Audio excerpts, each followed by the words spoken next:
Let me know when it's coming in.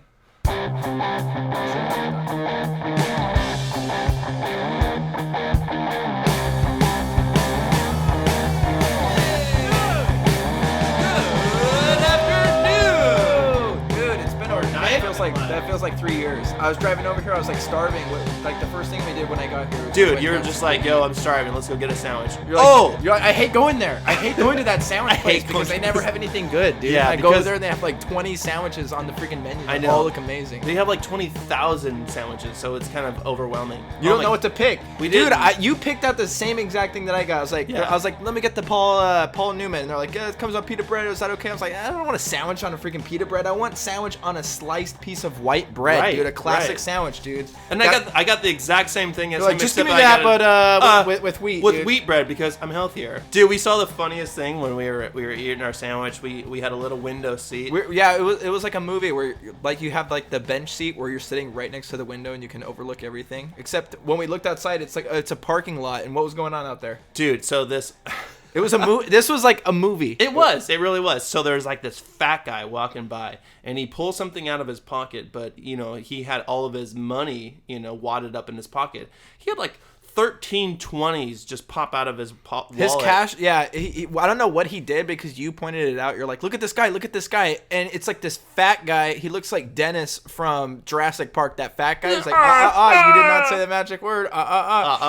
His shirt was like this, like Where's Waldo? Yeah, it looked like a page out of like the Where's Waldo book where there was like a ton of cartoon action going on his shirt. Yeah, and he just looked like a lost cause. He had like this curly hair. He totally just got off a work at Trader Joe's. Dude, he did. Yeah, he's like the shift manager at McDonald's. He totally just like looks like America's Most Wanted. His ass crack was hanging out. His ass crack was hanging out. Every single freaking bill. There was 20s and hundreds flying everywhere, and we kept spotting them. Like, I hope he misses this one. I hope he misses this one, so we could run over there and grab the cash. Like, if he runs out of cash and if he doesn't pick that one up, we're gonna just get another pitcher today. Yeah, I don't know what that dude was doing with so much cash, dude, but he dropped all of it. It was hilarious. And then he's like, and then he felt bad for the car that was like waiting, that wanted to like pass him by, and he's like putting his hand up, trying to apologize, pick up all his cash at the same time.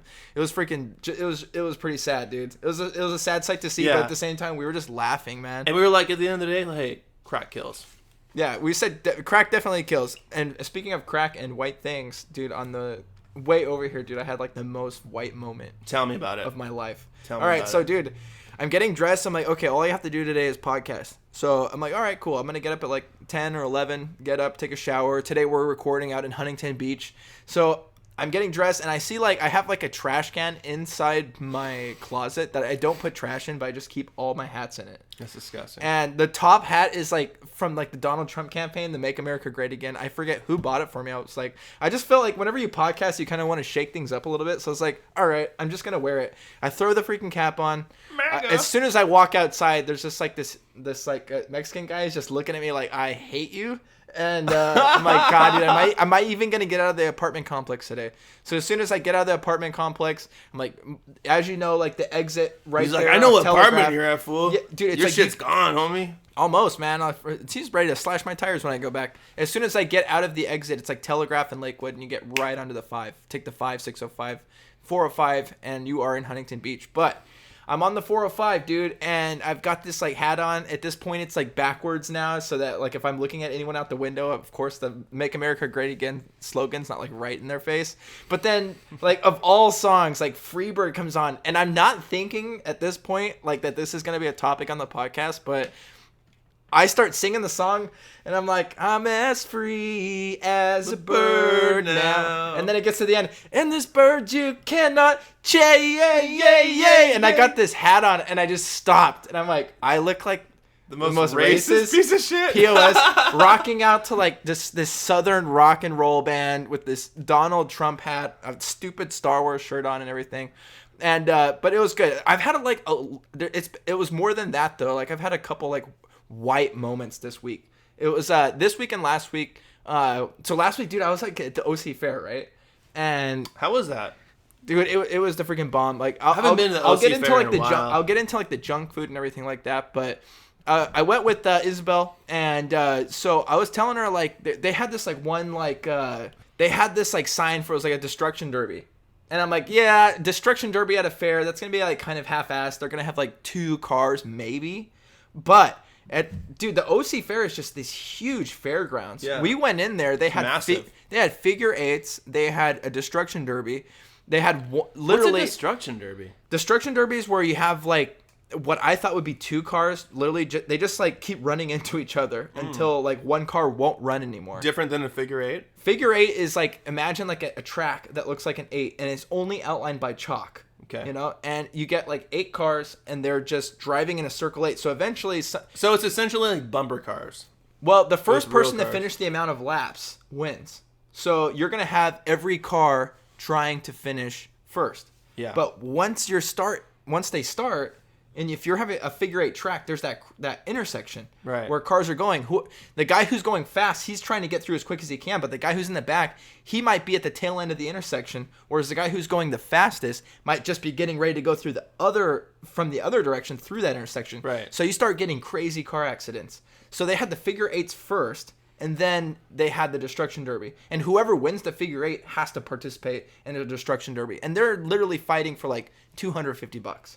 You know, so they go out. White people shit. They buy like a junker car from like a junkyard, and they fix it up. They spray paint it. You know, like they put like the teeth on the side, flames or whatever. Make it scary. I thought because we were at a fair that this thing was going to be junk, dude. It was just gonna be like, all right, this is gonna be like a half-ass version of what we used to go watch. How many cars were there? There was 12 in the destruction derby, which was great, and then they had 8 in the figure 8 thing. Legit.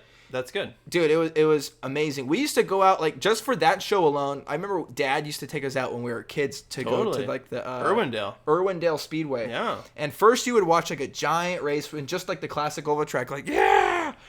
But man, Bunch of white old fat dudes Dude, just drinking beer it's- like, yeah, that car going fast. yeah, dude, it's totally a white sport. It was like all the white people from the fair disappeared from about like an hour just to go to that thing. So I funny. thought it was gonna be like, and Isabel, she's never been to a thing like this, you know. So I'm Isabel's like, Latina. She's like, so what? So what's? She's like, what's gonna happen? I'm like, so these cars are gonna run into each other until basically like there's only one running. And as I'm explaining, I'm realizing like, wow, this is a pretty white thing to go watch. You know, just the demolition. You know, and so we get in there. The cars they have. But man, and she was a destroy sport them. about it. She was a Good. sport. She was rooting for like certain numbers. She's like, oh, come on, number 68, 68. Oh my God. You know, whatever was like the prettiest car to her or whatever like that. And dude, it was a chick actually won the destruction derby. There's Rad. one girl and a bunch of older guys. And it was because What's the difference between a trip like a circle later and then a destruction derby? What's dude, the I destruction just explained derby? it to you. I just explained that to you. No. All right. So a figure 8. I know what a figure 8 is, but the destruction derby is just them hitting each other, right? Yeah, dude. A destruction derby is literally a bunch of cars are facing each other. So it's You didn't explain that. It's 6 versus 6. It's the drugs kicking in. It's 6 cars that are facing 6 cars, and they Okay. just say go. Yeah. So You didn't explain that. they're gonna reverse, and then they're Motherfucker. gonna go forward and just start running into each other. Okay. Until just there's no cars running anymore. All right. So they start out a little too close, and then some cars start smoking. We saw a car catch on fire. We saw, dude, there was one car that exploded into flames. And then the guy gets out, and they have to stop the thing for this kind of stuff. And then he waves to the crowd, and everyone's like, yeah! Yeah! Go, buddy! You got it! And it was funny, dude, because His name's like Bud. yeah, it's probably, dude. They had My name's Bud. they had we sat in front of this like couple. They had their baby and everything, and then I heard the guy say to his wife, he's like, I left just enough room at the end of this bench so that no one would sit here, and if anyone actually tries to sit here by themselves, like it's gonna be some freak, dude, some old just total Duck Dynasty man with like a big fat beard. He comes up carrying a Orange County Bear brew. He sits there right next to that family, and he's the loudest one the entire time. Oh my God, just he's like, "Oh, come on, waking man." up their baby. Dude, yeah, he was sitting right there next to the baby. It was just sad, dude. It was a lot of fun getting to see something like that. It's been years since I've seen a destruction derby. Since I've seen it, yeah. Since Dad took us to like the Irwindale Speedway, but Those are good after times. that, it was going on all the fair rides. And I mean, dude, when's the last time you went to the fair? Oh, dude, it's been 5 or 6 years. Dude, I've tried to go. My wife never wants to go. Why? I don't know. She's just She doesn't like white people. It's just like too expensive, and there's It is not. nothing there. It's only and there's- expensive if you drink, but if you're going on the rides, like you could buy like the key is to just like drop like 50 or $100 and get like a pass. And we went on like a bunch of crazy rides. There was this one ride. It was like the drugged out version of the swings at Knott's Berry Farm. You know, so like you're sitting in like a swing, except that it goes like hundreds of feet into the air, and then you're on this swing, and then it's just like swinging you. And they have like chain breaks. Double seater benches, so we both sat on like one, and it was pretty crazy. We got some cool videos. A double seater swing? Yeah. Oh, that's rad. Yeah, it was cool. It felt like it was gonna bust, dude, after I ate all that fair food. But then, of course, they had like shouldn't eat that corn the dog. Gravitron, you know, which was sad because dude, that was my favorite ride. That ride is fun, dude. Like, and if you've never been on the Gravitron, it's literally a ride where you just lay back on like a mat, like kind of like at like a 45-degree angle, and this thing just spins, and they have like some like crazy like DJ in the middle who's like playing all these songs. And Yo, right. He's like, are you guys ready to get stuck to the wall? Dude, that thing gets spinning so fast. You're stuck to the wall. And I remember going on that ride when we were kids at some like Pan Am festival for the Boy Scouts of America. We would have like fundraisers at the Pan Am festival over in Long Beach. And they would be selling hamburgers all day, and we'd just be out riding the rides and playing at the game booths and everything like that. And the Gravitron was this one ride where I think, I don't know how long that thing's been around, but once we got on it, it wasn't packed like it was at the Orange County Fair where every seat was taken. And when we got on, which was the case this time, they were like, okay, hold on. We have like a little bit of a delay, so you guys can't get on yet. So we're like, okay. And we were going to be the first ones that get in. And we go in there, dude, and it just smells like cleaners. Dude, it smells like Lysol, and we gotta clean up all the bar for real quick. Somebody must have puked, and we walked over to the these two spots where we were gonna like lay against the mat, and she's like, "Oh, let's go right here," and I'm looking at the floor because I could see all the cleaner like where it was all wet, and I'm like, "No, somebody just puked right here." Puked or peed. And so we move over like 5 mats, dude, and then all these like little tiny teenagers come in and they're like all screaming like, "Yeah, yeah, yeah!" And they're just like standing right there on the wet spot, and they have no idea that somebody else probably just like puked right there. Yeah, but dude, I don't know what it is, but like the carnival food has gotten worse, as in not just more expensive, but it's actually gotten worse for you. So it used to be like, okay, yeah, you're gonna get a cotton candy, or you're gonna get a popcorn, or you know, something like that, an ice cream. Now it's like deep fried Twinkies, or deep fried they have that too, deep fried avocados. But the worst one I saw was a cheeseburger, and it was deep fried. The buns were deep fried Krispy Kreme donuts. Oh my god! And then it was 3 meat patties with 3 cheeses and just like a ton of mayonnaise, ketchup, and everything like that. I know you were trying to watch what you eat, but dude, this burger. It's got 2 donuts. Dude, the 2 donuts and 3 patties, man. Jesus, it looked so unhealthy. I didn't get it. What I got was like this like prime rib dinner, and that was freaking amazing. And then she's like, "Oh, I'll just get like a little piece of chicken, you know, like or whatever, you know." And we got like iced coffees, walked around, went on like a bunch of rides. Like they have like a ski lift there that takes you from one end to the other. They had like the Ferris wheel for the fat people. You took that, huh? Dude, we definitely did that at the very end. The coolest thing I think that was at the fair this year was we were supposed to go 2 weeks ago, and I got sick, and then we ended up going just this past week because of course that was like the day that where we both get off early. We're like, okay, this day works out for us. They had 2 weeks ago a Bee Gees cover band, but we missed that one. So this week, I'm like, okay, there's nothing really that's going to beat that. That would have been really fun, dancing around and stuff. They had a Guns N' Roses cover band. Oh, and as you know, dude, I'm a huge GNR fan. So to me, it was just the best thing in the world, dude. And totally. They did a bunch of Guns N' Roses songs. They did some AC/DC covers. They did some, they just did a bunch of stuff. Rad. Dude, it was tight, though. It was like a lot of fun. I've never seen Guns N' Roses live. I've always wanted to.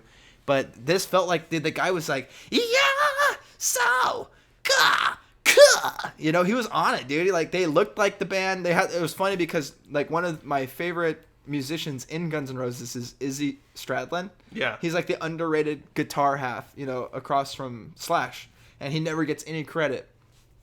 And the actual Izzy Stradlin's super skinny. And their Izzy Stradlin was a fat version of Izzy Stradlin, dude, which was like, okay. It was cool though, man. Like they really nailed the songs. They did a great job, and overall the Orange County Fair was it was a blast. Dope, dude. Those guys are from like 1985. Yeah, probably their first record, Appetite for Destruction, if you're familiar with that. And that has a lot of the songs that everyone knows. Welcome to the Jungle, Paradise City, Sweet Child of Mine. You ask somebody about Guns N' Roses, they're going to probably say one of those songs. If they're on like the bandwagon. Because Guns N' Roses is one of those bands where they probably had in their prime 5 albums come out, and 2 of them came out at the exact same time. It was like a 2-part album. Yeah. But like Knocking on Heaven's Door, which was a cover. It's not even their song. On their second record, dude, all their hits, though, their huge hits, are all from just that first album. And that's why, when you listen to the first record, it's almost like listening to a greatest hits album, you know? And the first Guns N' Roses album to date is still the highest selling debut album by a band of all time. Wow. Yeah. So, it actually surpassed the one who held the record before Guns N' Roses. I remember when it passed up the record was Boston. And Boston's record was another one of those records that had 8 songs on it, just tons and tons of good stuff. But was the highest selling debut album of all time. And that record was actually recorded in a basement, dude. No way. Yeah, the whole thing. It's like 8 songs. There's this guy named Tom Schultz. He's running the band. And he has one guy. He's playing every instrument. He's recording. And he has one guy coming in doing all the vocals. His name's Brad Delp. And he's sending his mixtape. This was back when you would send mixtapes out. And he sends it to everybody, you know, Epic Records, blah, blah, blah. And I think it was CBS or something. I forget who actually said, hey, we're interested. He had sent them the More Than a Feeling and Peace of Mind. More Than a Feeling. And Peace of Mind's one. It's like, I don't care, I just want my peace of mind. You're like, I don't know what that song is. Dude, I knew the first one. I didn't know the second one. Those songs are all from the 70s, but... my brother lives for these freaking bands. Dude, they're so good. He man. doesn't know any new time shit. Don't need to. He knows all the olds. My brother should have been born in like the 70s or 80s, to be honest. If I could pick a year to be born, it would have been like 65, so that my prime would have been in the 80s, and then I would have been a musician. But anyway, so so he gets picked up by this record company. They're like, hey, we want you to come in. We want you to record your songs. And Tom Schultz is like, okay. Dude, this is how badass Tom Schultz is. He's got a degree from MIT in audio engineering. And he's like, no, I know that I can make my record sound better than they're going to do down there at the studio. So he hires these guys to go down to the studio and act like they're his band, because he didn't have band members, dude. He just had him and this guy named Brad that were doing vocals. And he has this team of guys go down there, play the songs and record them, take the master tapes, and then what he gives the studio to release and mix the record are the tapes from his own home. Which sounded perfect, dude, because he had all the time in the world. He spent like 5 or 6 years recording that one album alone. If you go back and listen to it, it's going to sound better than any of their other records. All their other records sound like garbage compared to the first one. And that's why that first record held the record for so long, for being the highest selling debut album of all time. I can honestly, that was one of the first CDs I ever bought. But I don't know, dude. Do you ever have like one of those albums where you're just like, dude, I just freaking love this album? You know, when Mitch and I were young, we had this little stereo system, and it was a 5 CD changer. Pretty sick, pretty savvy. It had like the two tape deck in it, so like when songs deck, would come in on like J-Rock or Radio Disney, you're like, I love this song, dude. And you press the record button on it. We literally had a rock stage in our room. We had a strobe light. It was a little room. We had the music. We had a freaking fog machine. We used to fog our room so much that you couldn't see your hand in front of your face. Do you remember that shit? Yeah, we would buy stuff from Party City till Timbuktu, dude. Like there was no tomorrow. Black lights. Well, yeah, we have to have a black light. Oh yeah, we're gonna need a strobe light too and a fog machine. Yeah, those were the good old days, man. We would just rock out our rooms. Our friends would come over. When we shared a room, you're like, wait a minute. Just wait a minute. You got a fog machine? Oh, we're gonna fog this shit and up. A black light. And we'd impress our friends by fogging up our room, turning on the black light, turning on the strobe light, and then turning on some crazy like Creed or like Linkin Park, like here we go. Do you remember those days, dude? Oh, I can't. How can I forget, man? I remember, when you're young like that too, you spend the night at your friends' houses all the time. Your buddy's got the new Mario game. Or, your friend's got some new cool toy, dude, that you want to go and hang out. Hey, I want to go spend the night at blah blah blah's house, blah blah blah. And my buddy Johnny, who was in the Scouts with us, I remember he's like, hey, do you want to come over and spend the night, dude? We'll go toilet paper like one of my neighbors or something like that. I'm like, yeah, dude, for sure. Sounds like a great idea. So the first day I went over there, I remember, I knew his family for, just from going to Scout events and stuff like that. And his dad, Tom Dewar, his voice was like, hey, what are you guys up to? And I remember taking the fog machine to their house, and I was like, John, let's fog up your room. He's like, all right, cool. So I plug in the fog machine. The first thing I did, the first day I went over there to spend the night, was I just fogged out John's room. And his dad comes home from work from like Edison, dude, and he walks in. He's like, hey, what do you got? And all this fog just flies in his face. And he's like, what are you guys doing? And we're like, we're just fogging up the house. And like, of course, dude, once you open the door, that fog just spreads. Yeah. And I remember, instead of isolating the room, dude, it just went through his entire house. His mom's like making dinner and everything like that. It was hilarious, man. They thought there was like a fire in the house. Dude, I have a new manager, and it works. So every day we have a sales meeting between all the guys. And my brand new manager used to be a performer in Vegas. Yeah. So his first day of him coming in to talk to the whole company, he gets a freaking fog machine, or takes a fog machine from his house. Perfect. He freaking fogs this whole room up and is putting on crazy EDM like. So 7 o'clock in the morning, everybody's freaking bright-eyed and bushy-tailed walking in. And you walk into a sales meeting, it's just like smog everywhere, and I was just like, "What the fuck's going on right now?" Oh, dude, it was so funny, man. But those little that got you pumped up, though, right? Yeah, it totally did, man. I was just like, man, I feel like I'm in a concert right now, but it's like 7 in the morning in Irvine. Dude, it was a good time. We talk about it all the time at work. But going back to the fair real quick, dude, I don't know if you remember like I know I talked about like the Gravitron and everything like that, but there was this one ride, and like every carnival has it, or every fair has it, and I never went on it when we were younger. I remember it just being too many tickets or whatever to go on, and I saw it, and it looked like it had been like it was like the first ride that they purchased, for their fair, like from the 80s or like the 70s, and it was called it's the Zipper, dude. Oh, the Zipper, dude. I am telling you, we got on that ride. That's the most sketchiest freaking ride That ever. ride is insane. It is insane. You're honestly, like, we don't dude, have like, seatbelts. Yeah. You're just locked in a cage. It's a lap bar. It's a lap bar, and you're dude. locked in a cage. In a cage, and I was flying everywhere, dude. And I'll go on any ride. I'll go on anything. Any roller coaster. Doesn't matter. This ride freaking kicked my ass.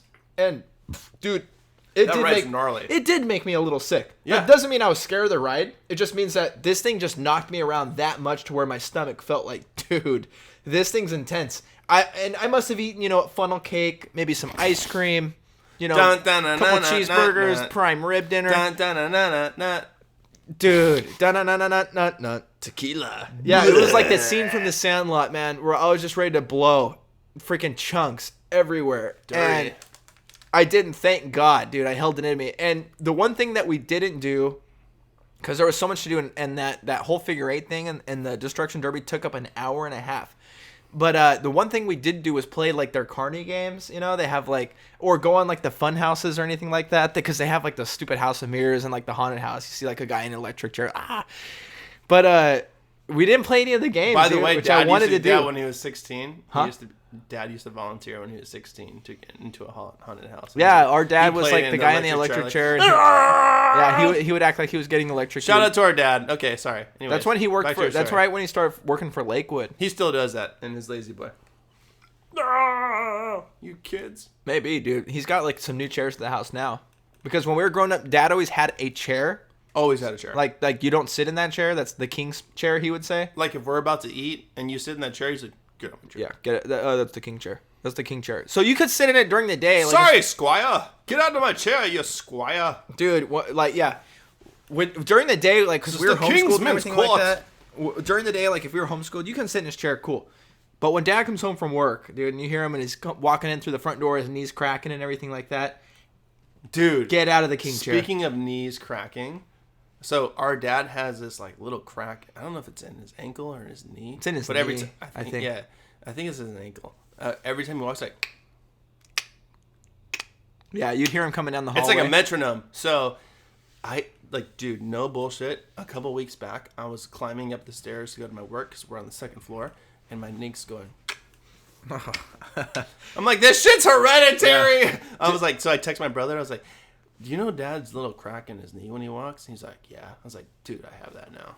And that was like the most frightening noise when we were growing up, because the house would have to be silent enough to where you would hear Dad walking through a hallway, and the only time that it was silent enough to where you'd hear Dad walking through the hallway was when you were in trouble. Totally. So we'd both be in our room, waiting for like our punishment. Like we were bad that day. You're getting Dad's gonna come home. Mom's gonna be there cooking dinner. What's wrong? She says the boys were being bad. Then all of a sudden you're gonna hear him go to the closet. He's getting one of his belts. Then all of a sudden he's walking down the hallway. Crack, crack, crack, crack. Here it comes. When it's crack, you're freaking Dude, it was a nightmare, man. It was an absolute nightmare. When you told me that you had that crack in your knee, dude, there was just like this like shudder that went up my spine. I'm like, dude, I don't want to think about that, dude. I don't want to think about that crack anymore, so dude. Weird. The only crack I want to see these days is that poor guy trying to pick up the money off the ground. Ass crack. Yeah, ass crack of my woman. That's all I want to say, dude. Yeah, but that's crazy, man. So that's probably it is the knee, right? Going back to fairgrounds, man, which is really cool. Do you remember us when we were younger having Knott's passes? Yeah, dude, that was freaking awesome. Yeah, dude. Our parents splurged and bought us Knott's passes. I don't know if there was as much as Disneyland passes. We spent a lot of time at Knott's Berry Farm when we were kids, but it was freaking awesome, man. We had those passes for years. Yeah, and I think that was the only time that our family actually had any kind of a pass. I did have a Disney pass, I think, when I was in college, and it was for 2 years, and this was when it was still somewhat reasonably priced. The tickets were less than $100, but you can get like a deluxe pass for $300, and you can go almost any day. That your friends were available and everyone would go. You'd have your Knott's pass. Now you look at those passes; they're $800, $1,000 plus parking could be like another $100, and it's just too expensive.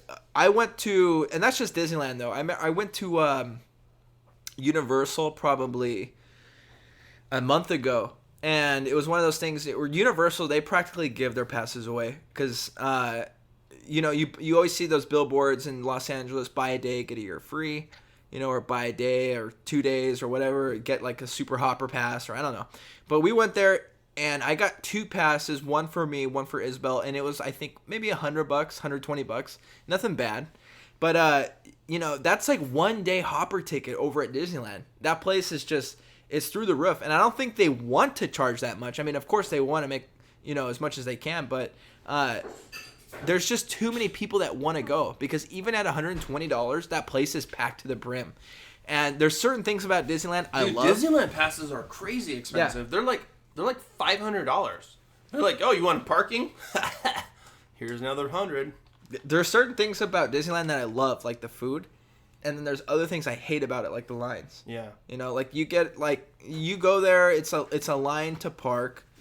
Then you have to walk all the way in, and then you're taking the tram just to get to the park, and then you have to decide between 2 parks that you want to go to. That's like a first world problem right there. You're like, do I want to go to California Adventure? Do I want to go to Disneyland? I think they got better churros over it. So you go to Disneyland, and then you get in, and you're like, okay, now what ride do I want to go on? Am I hungry? And by this time I am hungry, so good thing I'm on Main Street, because I'm gonna go get a freaking corn dog off that little cart, dude. They have the best corn dogs in the world right there on Main Street. And then our cousin who works over at the ice cream shop, you go over there, get an ice cream, or get like God, they have those these pretzels filled with like sweet cream cheese. Oh, dude, that thing! I'll sit there all day. They got like a guy on the piano just jamming away all night, dude. It's insane. Like, are you fat and want to be fatter? Yes. Here you go. Yes, dude. That's why I go to Disneyland. I don't want to go there. Like, I like the rides and everything, but I go there to eat food. Yeah. And just pig out, Totally. Just see the sights, watch a fireworks show. Cool. Call it a day. Let's go home. But dude, going back to Knott's Berry Farm passes back when we were little, those were the shit. Those were life. Yeah, they were. First off, when you're younger, and I'm sure you guys remember, when you were younger, summertime seemed so long. It seemed like forever. As you get older, summertime is like, it's gone. It's bye. It's like here, then it's gone. It's like already almost, fall. And, when we were younger, man, summertime felt like eternity. Those couple months where you're just off and you have so much shit to do. For us, the huge thing was 4th of July. We're like, I can't wait for 4th of July. Fireworks stands. Cool stuff like that. But, man, when our parents got those Knott's Berry Farm passes, it was the shit. Because they would usually me and Mitch would, veer off from the family. So they're like, okay, let's meet at the water hole at 5. Let's go to the chicken dinner house. We'll get at the chicken dinner house. You guys meet us at the berry farm. And me and Mitch were like, yeah, we're going to go ride Montezuma's Revenge. The principal at our first elementary school, worked in, the jam shop. What's his name? Or Mr. Real? Or whatever. Mr. Real or something. Kirk Real? Yeah. He was a principal. Then he worked at the jam shop. And we were like, hey, Mr. Principal. And he'd be like, hey, how you guys doing? And be like, hey. That's how you know those public school figures just aren't making enough, man. Yeah. Those teachers and principals. Principal. He's like, I got to work at Knott's Berry Farm on the side. He'd probably principal and also worked at a jelly shop. Yeah, dude, he's been working there since the 40s. He's like, he goes, the first weekend I worked here was at Pearl Harbor. He's been there forever, man. Jesus Kirk Christ. Real. He was one of those principals where you'd run up to him and he'd just rip up your referral or your detention, which is with no repercussions, and then you tell your teacher. He would just give you a big hug. Oh yeah, Mr. Real. He was Mr. Rogers, dude. Yeah, he was Mr. Rogers. He was the equivalent of Mr. Rogers. Super kind-hearted, light-spoken, just a good dude, And he worked in a jam shop, and he was always changing his shoes. It's like, hey! I wonder how many jelly friggin' or jam puns we can come up with just working at that shop. He's like, I like working here, man. It's the jelly. This job's the jam. That's it, man. I don't mean to boysenberry your day here, but how you feeling? I don't know. That was stupid. Anyways. But dude, that was fun, man. We would veer off, and me and Mitch would go freaking ride all the crazy rides, and then we'd meet up with our family. They're on a stupid Ferris wheel or something. Hey, we're just over here, bang, bang, bang. Did I ever tell the story about how Dad was on he was on that ride, Hammerhead? Click, click, click, click, click. Oh, Hammerhead. No. Did I tell that story? So, Knott's Berry Farm has this ride called Hammerhead. I don't know if it's still there, because I know they've kind of updated. It's still kind of stuck in the 90s. That was the big one that came in. Yeah, that whole park is still, I feel like, because I went within the last year. It sat 30 people. It would go up. Yeah. It would flip upside down. You would have it would spray waterfall almost up to your face, and it was yeah. Basically, just imagine a ball that rotates, but then attached to that ball is a giant stick that is holding seats. So when the ball rotates and the seats are now at the top, you're upside down because it's just rotating on this one piece. And when we first got into the ride, I'm a kid, I'm 10 when we had these passes. It's terrifying. And I'm putting on it's one of those pull over lap bars, so they click, click, click, click, click, click, click. Not just a pull over to your waist, but an over your shoulder. Yeah, it's like a chest bar. Pulls down and protects your whole body. Yeah, and I pull it all the way down, and you just hear 20 clicks, click, click, click, click, click, click. Dad pulls it down. Click. Our dad's kind of. It was, dude. He ate 20 funnel cakes that day or whatever. Click. He pulls it down. It's one click. Just click, click, click. That's mine, and then his click. Yeah. And he's starting to sweat it and everything like that. But I didn't realize that until after the ride. I remember him telling me. I honestly thought that was gonna be it, man, because that thing it would take us at the top. We're upside down, and then that little tiny seat just flips up and down, up and down. You see sunglasses falling out of people's pockets. People's change. Yeah, change is coming out, toothpick or whatever. Phones. And finally we get out of the ride, and Dad's telling Mom, he's like, man, that seatbelt, it just didn't click that far. I thought that was going to be it, man. I thought I was going to fall out of the ride. And even I remember the employees at Knott's Berry Farm, going up to him and be testing it and talking to each other, is this thing gonna be You do? Yeah. I remember them going over there, and he like said something to them like, "Hey, blah blah blah, is this thing like all the way down or whatever?" And like, "Oh yeah, you're no, it's because it's teenagers running it." Yeah. Like, oh yeah, you're gonna be fine. You're gonna be fine. You know, $5 an hour. all super reassuring and everything like that. So You'll be all right, we think. we live to tell the tale, but yeah, Hammerhead. I wonder if it's still there because it'd be interesting to go on that ride again, dude. It's like I feel like that'd be me now. You know, you go on there and I'm gonna get like 2 clicks. I remember you know? my favorite when they put it in was Jaguar. Jaguar. It was cool going into the line because it was like you're going through a temple. Yeah. There's like skulls. There's fire. That's what they need to do. The ride was dude. weak, but That's what theme parks a need to build-up. do. Is I think Disneyland gets it. You know, you go to Six Flags and you're literally just going through like a bunch of bars. You know, to get to you're just like a bunch of like steel bars that are separating a bunch of people, and you're just sweating. bunch of tagging. You're tired. They have like one TV at the top playing a movie from like '94 about what the ride you're about to go on. Same thing with Universal, dude. I expect this. But that was one thing that they got right at Knott's Berry Farm. Was with that ride, Jaguar. Their line is a show. Yeah. You're going through a temple. Totally. There's skulls. There's freaking like little bugs, dude, everywhere, all over the walls. we would get there in the morning and it was like easy. We'd like run all the way up. But there were some days, you know, where we would go and it's like the whole ride was constipated. I mean, you'd be really like stuck in all those temples. Yeah. Dude, well, I remember in January, it was like the least crowded day at Knott's Berry Farm. And they would have this like go on twice day or something like that, or a month. Yeah, ride twice. Yeah, ride twice a month for that month. So any ride you got on, you're like, you want to go on again? All right, cool. Yeah. You know, and you're like, yeah, of course. And, you know, some people would get off like, I'm done with it. But if you can go on Jaguar twice in a row and not have to wait in line again, as a kid, you're like, yes, I will take that. And they were also giving away like those stupid Joe Cool sunglasses. Remember that? Yeah. I remember that. I remember that kid Donovan down the street, dude. He had those Joe Cool sunglasses from Knott's Berry Farm because we took him to Knott's Berry Farm with us once. Joe Cool. Their family, the McConnell family, they had Knott's Berry Farm passes as well, and Donovan's would sometimes go with us. Yeah. And he had those stupid Joe Cool glasses, dude. He'd just be out front, dude, on his like little pogo stick. Just thought he was like the bee's knees. Little redheaded stepchild. Dude, man, he had like 2 toenails on one toe. He'd like freak out all the kids on the neighborhood block and everything like that. Yeah, man. Donovan. I think he joined like the military or something like that. The last time I saw him, I was making a film. I was doing Freedom Fighters, and we were doing a scene where out in Los Padres Forest, where we can actually shoot off real guns, and we had bought.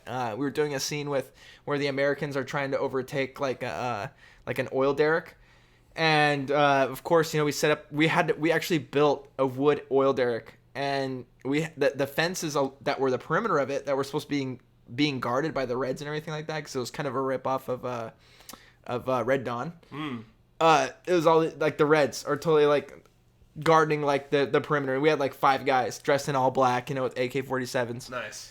And we wanted to do, Zach and I, you know, Zach had all the guns.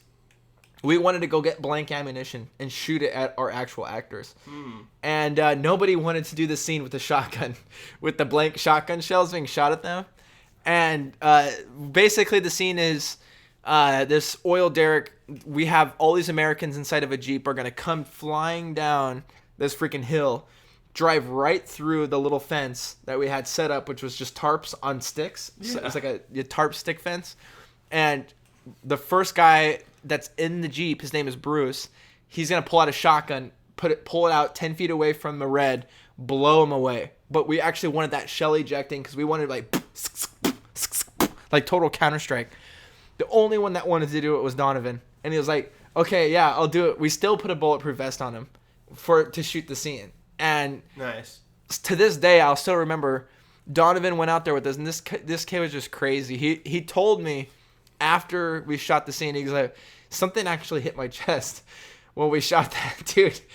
I know that he had a bulletproof vest on. I know they were blank shells, but we didn't have any experts there like checking the gun or anything like that, or for anything that could possibly like still kind of come out of the tip of that gun. Like, no, it didn't. He's like, yeah, something still kind of came out and like hit me. And he goes, I kind of blew back on that one, you know, when he flew back. Shit. And if you watch that movie, dude, and you watch that scene where they go to the oil derrick, and I remember like you watch it now, and I see all my friends like Michael, he's on the freaking Jeep and everything like that. If you watch that scene now, they come flying down. They go through the fence. Bruce pulls out the shotgun, points it at Donovan. And Donovan, when he gets shot, like the second time, from the shotgun, you can see him fly back, dude. Oh my God. Like it's like supernatural, or something really hits his chest.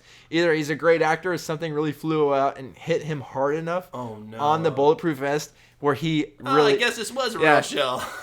Dude, yeah, we did. There was so many things like that. Like a lot of the movies I shot when I was a kid, where we would get busted by cops. Like there was a scene we were shooting in Long Beach over behind Zach's house.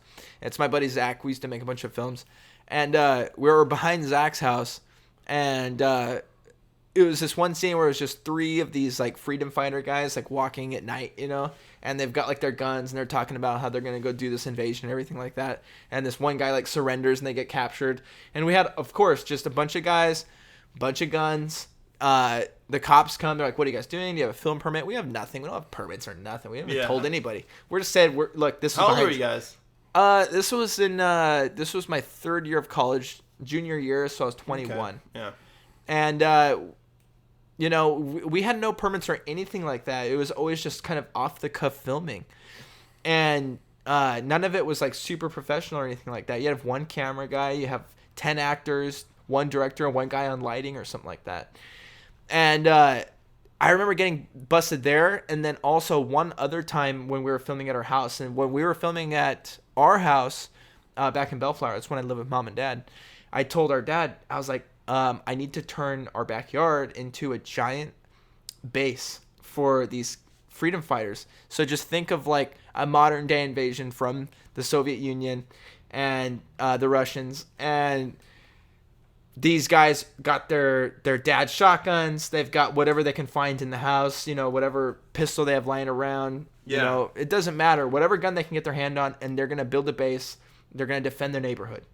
And you've got trash cans burning, Oh, I remember that. trying to keep warm. You got, little kids running around. You got a couple makeshift nurse stations, where you got like, whatever mom was living on the block is like taking care of everybody.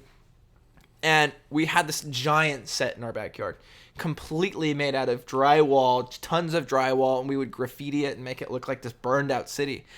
And I remember we were shooting at night, and we would shoot at night when we were doing the trash can. We would only have the trash can burning for night scenes, where like everyone's huddled around like some metal bin trash can trying to keep warm. And it was like this aesthetic I wanted for the freedom fighter base. And our new neighbors across the street, they called the police department. We had a bunch of cops come down. But the catch is that at that time, I had just gotten a job working for the Lakewood Sheriff's Department as a community service officer. So I was one of those guys who drove around in like the white car. I would take very minor reports like missing kids, or not that that's that minor. I would take very minor reports like vehicle burglary, residential burglary, or runaway kid or something like that. And those were actually considered very minor reports.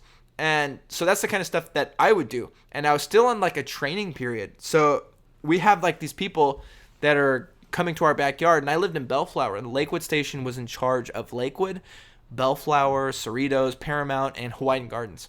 So there's a fat chance that if anyone responds to this Bellflower house, I'm going to know who they are. And sure enough, like my training officer came down. It was like a sergeant. They had a bunch of deps respond to this thing. And they're like, Eynon, what are you doing? I'm like, I'm making a movie. And where I think they're going to report it to like the city and everything like that, or like, tell somebody, some of the higher ups, like my boss, like, hey, this guy was doing this crazy thing. They thought it was the coolest thing. A bunch of them actually ended up coming out to the premiere, which I don't know if you remember the premiere that we had in, this one was across the street from Disneyland. It was Cinema Fusion Theater in Anaheim, which is not there anymore. But we had a packed house for 2 different showings. Actually, I do remember you came out with, I think you weren't married yet, but you came out with David and his wife. Yeah. And, dude, do you remember how many people were there? It was a ton. A lot of people. Hundreds Yeah. of people came out to that movie. The premiere? And, yeah. Dude, I felt like I was going like on the red carpet. I was like, yeah, my motherfucker made it. Dude, that was so sick. You had a full theater. Yeah. That you rented out. You had, but like, first off, all your buddies were dressed to the nines. They Yeah. were pimped out. You had a nice little suit on. And dude, it was so sick because like the whole theater was pretty much dedicated to that movie. You had posters. You had like everything, dude. That was rad. Like I was so stoked to be there, man. We sold like, I think we sold a couple hundred DVDs. Obviously, all the tickets. Yeah. It was good, and that was like probably. Did you guys get any money back? Yeah. Yeah. Yeah, we got a lot back. That's but it was only enough, like, because we didn't. It wasn't like on a continual basis though. It But was you like a guys were- one-time Shazam. You guys weren't really trying to do it to make money. It wasn't to make money. I mean, we probably spent more on the film than we made back. Yeah. So over the course of like a year, Yeah. you know. So I was working. I was going to school though, you know, and I wasn't even going to school for film. This was just a complete passion. And so, you know, over the course of the year, where you have your buddies kind of chipping in $100 here, $1,000 there, whatever, to make this film happen, you know, drywall. I remember at that time we were buying sheets of drywall for $7 a pop, you know, and that stuff would take us far. That's how we built like our sets. And I remember, you know, after maybe a year, probably having spent $5,000 on that film. Wow. But some of the biggest stuff that we did was free. Like we did a scene that was over at the Los Alamitos Army base because Zach was in the Army at the time. Yeah. You know, we got to use that entire training quarters. So it looked like we had an entire neighborhood and houses. Yeah. You know, and then he got his whole squad out there. You know, and they were all out there. They had like the Hummers. They had the Deuce and a Half. They had like the little dune buggy with like the machine gunner on top and everything like that. And we just had, we didn't have hundreds of guys, but we had the tens of guys, where we probably had 50 to 60 to 70 extras out there that day. Do you remember our first video we made? Yeah. Dude, I remember our first film. It's probably like 5 minutes, and we made it with our dad's video camera. I think a few. How old were we, dude? I can actually put an exact number on it. Yeah. Because I remember in the film, if you watch it, it's like we're kids. We have like our friends from Scouts are in it, and Jeremy Peterson, Jack Heisman, me, you, Rusty, our friend Rusty from Scouts. And the first line in the movie is September 15th, 4 days after the attack. So it was right after 9/11, man. It was right after 9/11. So it's 2001. I was born in 88, so in September of 2001, I was 13. 13 years old. That means you were like, what, 15? Mm-hmm. Jeez, dude. 2001, man. We had a bunch of fireworks. I remember our neighbor, what was his name? Mr. D?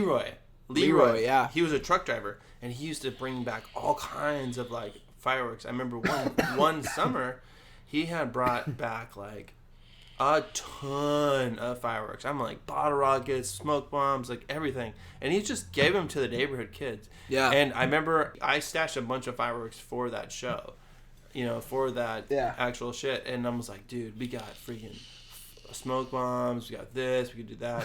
And I remember the day that we shot it all in one day. And it was raining that day. Remember? Yeah. But Mitch and I had set up this whole thing out back, like, we dug this huge hole. We had like this whole like military base. We built like a little makeshift base. Yeah, that we were using like our neighbor's yard. I remember we had walked to our neighbor's. We were like, "Hey, is it cool if we like shoot in your backyard for a little while?" They're like, "Yeah, that's fine."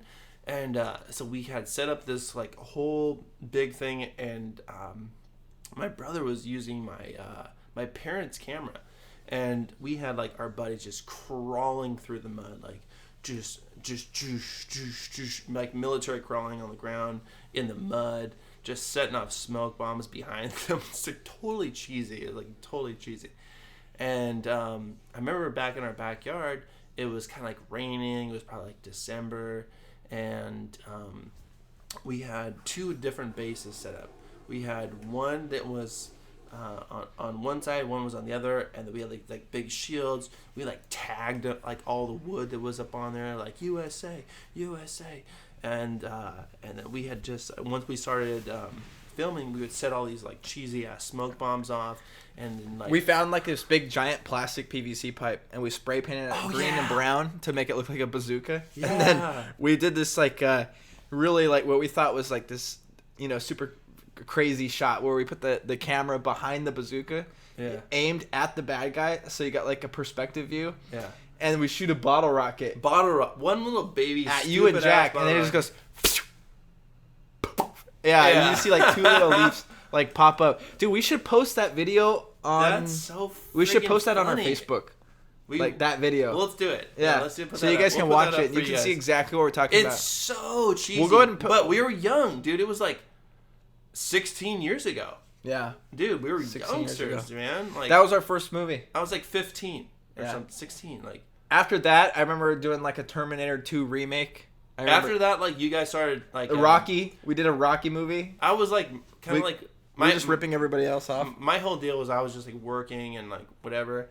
But my brother like kept on doing like the film shit, and that's why he's so good at like podcasting and like doing all this different stuff because he's had the experience. But dude, they were always working on something, and it sucks to this day because I wasn't involved too much, but you know I really wish I was more, you know. And they were always doing something freaking sick, man. They were like, yeah, we're over here at so and so's house and we're doing this. And they had cameras and boom mics and like all the professional shit. But I mean, it was super amateur. But yeah. Dude, it was rad. I think you know, we did a trilogy while we were in high school of these army films. Yeah. Or military films that were the Shells movies. Yeah. Were probably like our big thing. Your Shells, yeah. And Shells of Vietnam, so it's just like this full-length Vietnam film, and I'll post the links for that one also onto the Facebook, and the Freedom Fighters one is also on. I'll put that on Facebook. All those movies are on YouTube. We'll put them on our YouTube channel, and you can enjoy those. But I remember the Shells movies, just being in high school, and after watching that film, like I can't believe we did something like that. And editing it. Yeah, it was one of those things where putting it on DVDs. By the time we did this trilogy of movies, you know, it was like Shells of Normandy, World War II, Shells of Baghdad. It's like it was the war at the time. Because we were in Scouts when we were younger, and we would have a ton of like cool stuff in Scouts. And then when we got, you know, after 9/11, all these like different war movies were coming out and whatever, but. Yeah. You guys were like super pumped to make those kind of movies, and they made freaking awesome movies, man. Like you guys made some sick shit. Yeah, if you watch it now, it's comedy, you know, because a lot of the acting totally comedy. It's just your friends, you know. It's bad acting. A lot of it was, you know, we had no CG, so if you wanted blood flying out of like your body, what we did was just ketchup. We would use we wouldn't use ketchup, but we would use we would take party poppers. And then you would kind of hide them on their body, or they would be holding onto it like somewhere on the gun. Oh, like they got shot. Yeah. And we would fill the party popper with paprika. Because when you watch a movie and you see somebody get shot, it almost looks like a mist. You know, like a mist of red. And so when we wanted somebody to get shot, they would just pull the string on the party popper, and you'd see like this red mist just come out of their body. It actually looked really cool. The only time when we first started doing CG was like, we did this movie called Shells of Vietnam, and it was when Zach was editing the movies at the time, and he could put like these flashes on the muzzle of the gun, so you just see like these flashes, like it looked like it was actually shooting like bullets out. Yeah. And to us, it was the world. You know, it was just like, oh my God, look what we can do. All these guys just running into the water, out of the water, on the beach, just shooting guns. Yeah, dude. It was insane, man. It was insane. And we're in high school. You watch those movies, and, you know, like those scenes of fighting and shooting just go on and on and on. Our parents are so supportive of that shit, though. Like, they were all about it, which is cool. Yeah. All the parents, we were heavily involved in Boy Scouts when we were younger, which is amazing. And some of the boys that we were in Boy Scouts with, it, you know, all made Eagle with us, which is like the highest rank you can get, are still our best friends. Like those are our boys, and those guys are still like involved in our lives. Shout out to all the guys that are listening. They're still boys, and they're still our boys, you know. And and a lot of those guys were in those movies. Yeah, a lot of them were, dude. And we would also get people from high school. They wanted to be, because they had seen like other work we've done, and they're like, hey, I want to be in your movie. It's like, okay, well, we're going to go down to Major Surplus on the 15th, and we're all going to buy our uniforms for this film. You know, we'd have everything picked out. You need to have this bandolier. You need to have this pair of pants. You need to have this boots. And they'd have their dad with them paying $60, $70 for this full-on getup. Totally. It was funny because you'd have all these guys with like their dad's wallet or, you know, cash ready to buy a uniform so they can be in one of our movies. You know, so we'd all look legit, man. So sick. And you know, I remember the biggest expense was like, okay, we got to get 16 M16s, you know, and we have to look like actual, you know, Vietnam Americans, you know, like, you know, in war. Yeah. And having it, like, have everyone pitch in, you know, we're going to buy airsoft guns. Or, okay, now what are we going to do about the Vietnamese? Well, we got to have rice patty hats for the Viet Cong. And then the VCs, we got to have the safari helmets and everything like that. I remember that being, like, the big thing. We got to make this movie look real. Authentic. We need to have, the Viet Cong guys need to be wearing black sheets. And then the VC guys need to have tan uniforms and AKs, you know. And just getting all that stuff. And we did it, though. You know, you just found a way to get it done. And that movie in particular, Shells of Vietnam, proud of that movie, man. I'm proud that I made that in high school, in senior year. The entire senior year, I think that movie, we were filming it. And we premiered it at the Titan Theater at Cal State Fullerton. And we had 2 showings for it. I remember, like, our next door neighbor, Rudy, came out. You know, it wasn't as packed. Was not nearly as packed as Freedom Fighters was. Yeah. But there was a couple hundred people that still came out, you know, and teachers came out, and friends and family. And I remember we did, like, a Q&A panel, you know. It's like, oh, yeah, ask Mitchell a question. How did you guys do this? And then everyone just like, all right, well, let's ask him a question. Like, oh, yeah, what'd you think about this? What'd you think about that? And just some of the pictures, I look back on that and just be like, man, you know, look at how driven we were. Look at how much we wanted to get done. And just trying to mirror that today. Like, I feel like we have just as much know-how, just as much capability to do a podcast or make a movie these days. But you almost have this higher expectation out of yourself. You know, like, this has to be perfect because of how old you are, you know, because of how much experience you have. And a lot of times you kind of get caught up in that, you know, or a lot of people, like, where do they drop off the map with not wanting to do that anymore? Who doesn't want to make a movie anymore? Right. Why do people stop doing that kind of stuff? You know, or drop the dream? Is it because of money? Or is it because of a relationship or whatever? You know, it confuses me. It even confuses me because I did that myself, you know. For a long time, I wasn't doing film. I went back to school. I started studying business.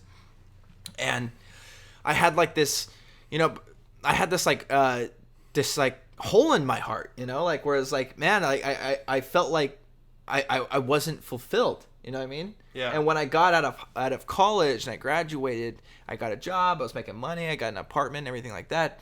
But a part of me just felt like something's missing. It's the creative side of it. We have a creative side inside of us. Exactly. You know? Yeah. You and I. And if you have that and you're not chasing that dream, you're not doing something, you know, you're not recording that weekend, or you're not meeting up to do a Shells movie, or you're not, you know, writing and getting ready for your next comedy bit, you're gonna feel like if you feel like you're supposed to be doing that and you're not, and you're just out there, you know, just you're working Uber or something like that, and you're just not doing also what you really love to do, you're gonna find that you're not gonna be, like, self-actualized. You're not gonna be fulfilled. You need to do that stuff. You got That's how I feel all the time, man. And, like, so, like, for instance, like, in between our podcasts, like, you know, sometimes we don't record every week. Sometimes we record once a month or every couple weeks. But in the meantime, man, I'm like, freak, man. Like, I want to do something. I want to do this. I want to do that. I have all these ideas, and I text my brother all the time. I call him, and I'm bugging him, and he's just like, yo, chill out, dude. Like, relax. But I'm like... Well, the funny thing is, okay, so, like, a week ago, Tommy texted me. He's like, hey, where do I go get the computer, and where can I get the software? Because I'm just going to start my own podcast. I'm like, all right, well, dude, don't do that. You know, it's like... The toughest thing about, you know, our podcast, and I think what our thing is that, you know, not just time, because you have bills and you have family and everything like that, but you know, it's when it comes to our podcast, I know how to do all the editing and everything like that, and do the podcasting, where it's like you think you can run out and just learn that kind of stuff, but it's not that easy, you know what I mean? And having your own podcast, you know, it's like, all right, well, I mean, you could do that, but it's not going to be just wait for this one to come out. But that is kind of the trouble. But I did think that you having your own computer, like, if you did go and get your own computer, it would be kind of good, because it would be good to split up the work, you know, or like, okay, now we can both edit, or now we can both run this. And, you know, you could post a link all day on Facebook or YouTube, but getting, like, an RSS feed for, you know, like the Stitcher and the iTunes, and learning how to, you know, to use a compressor on audio settings and stuff like that. That kind of stuff takes time, and it takes experience to just know how to do that. You know, it's not just something that you learn overnight. I don't think I'll put any of that in there. But it's true, though, man. It's true. Yeah. Like it's something that if I'm not constantly working on a project and like I know that I have something going on, like I'm telling people about this shit and they're like, yo, what's going on with your shit? And like, and they're like, oh yeah, it's coming soon. And like, it eats away at me, bro. Like it eats away at like, I know that we have so much talent and it's like, we just got to go show the world. But there's just days that we kind of both lag or whatever. And, that we just got to, set schedules, which we both have been working on. We both have a schedule now. We both have synced calendars. Like, now that we know, like, like that kind of stuff. So it's good, man. And it's like, when you go back and you listen to, like, our first podcast, which was, like, it still wasn't the first time we met up with, like, our microphones and everything. It still took a while for us to finally sit down and say, okay, let's record. And even with the first day that we recorded, I think we had an hour and a half material. Yeah. By the time we released that first podcast that came out, which I think was like 50 minutes, 45 minutes, because by the time you're hearing this, the first one's come out already. Yeah. And the whole thing about, Tommy said he was tired or like telling his friends like this is going to come out, it will have already come out by now. Mm-hmm. But it was aimless. There's no direction yet, and you don't know what you're doing. And I had never done a podcast before. I had an idea of how to do it. Anyone can record audio and post it on like YouTube or something like that with a picture, but it does take time to like, I remember having trouble just setting up like 2 microphones at the same time. Yeah. I'm thinking like, oh, this is going to be a cinch. And it really isn't, like there's a lot of work that goes into it, and it's just a labor of love. I find the whole thing. It's a lot of work. Yeah, it is a lot of work, but it's fun though. But it's fun. It's way worth it. It's way worth it. It's not work anymore. It was at first. Now it's kind of easy, but the cool thing is too about me and my brother is we're 2 peas in a pod, man. Like you put us together, like you can just give us a red ball and we'll be contained the whole time. This is a red ball. Hey, you want a red ball? That's a red ball. We can do this red ball.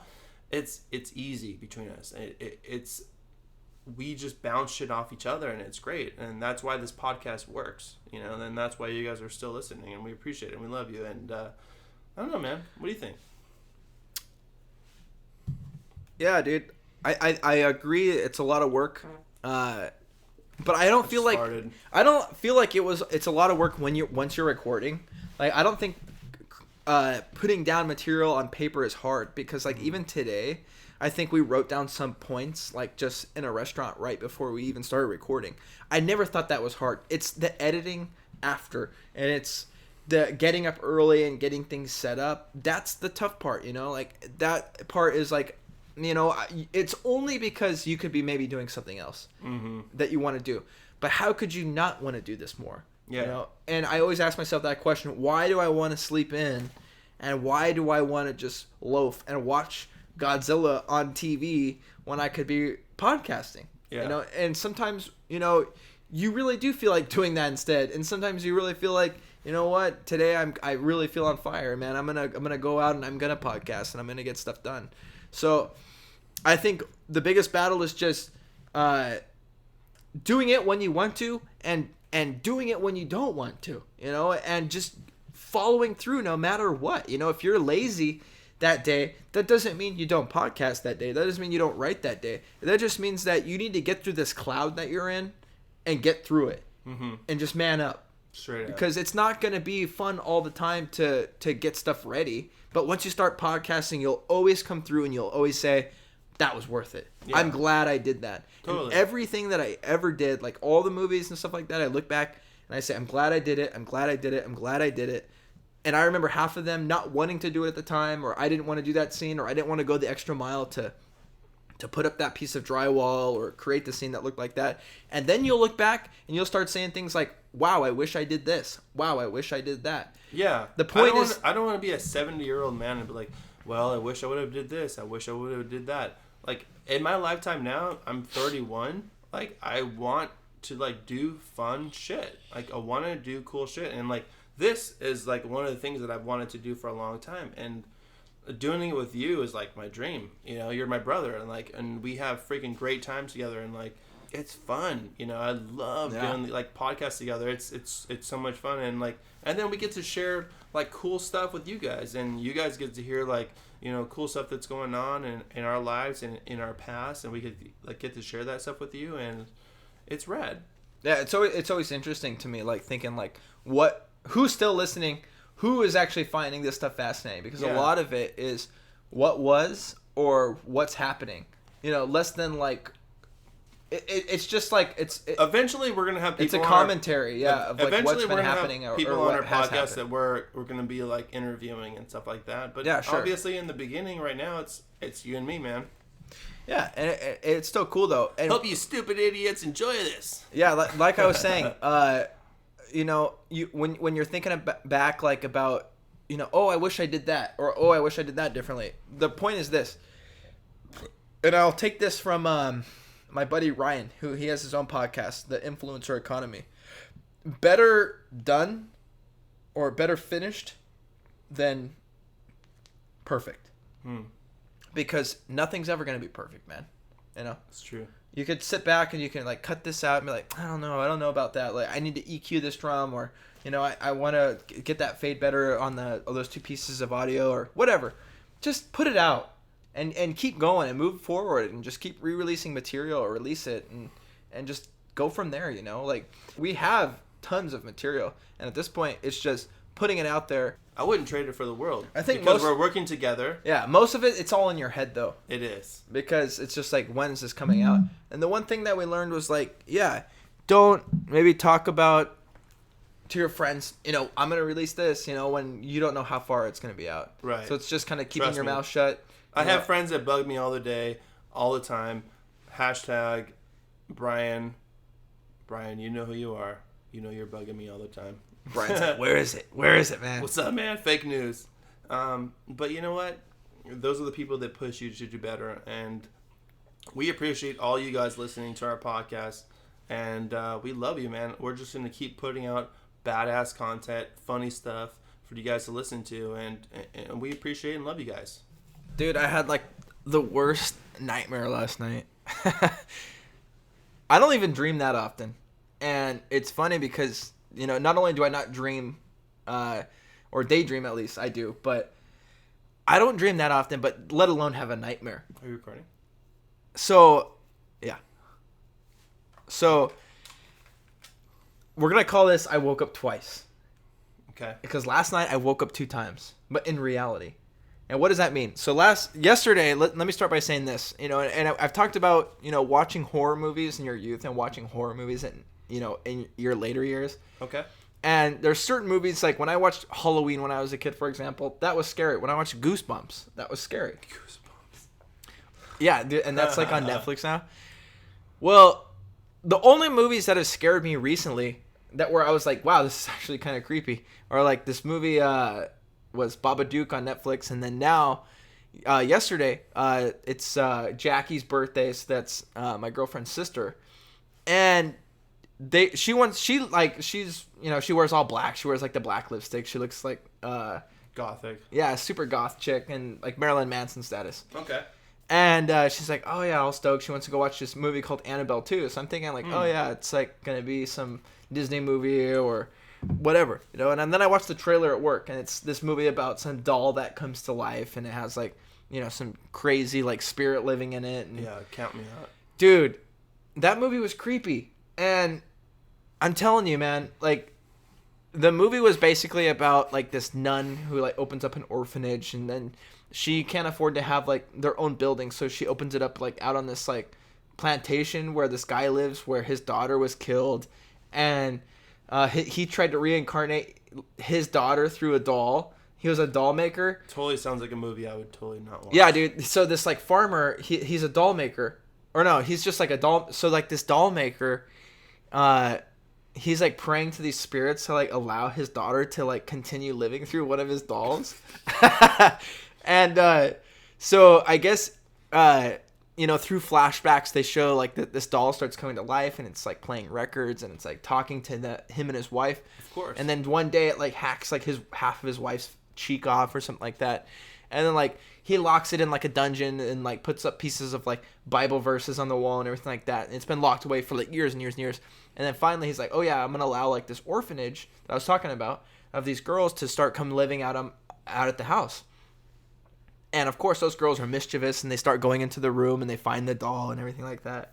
And the doll comes back to life and the spirits are interrupted. Dude, the movie's creepy. So after watching a creepy movie, like if I'm at my house, I'll throw on a comedy, dude, right afterwards just to feel better.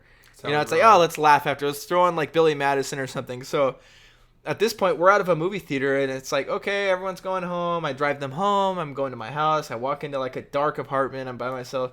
And I'm just like, dude, I'm just going to bed. I'm like, dude, I'm going to bed. Yeah.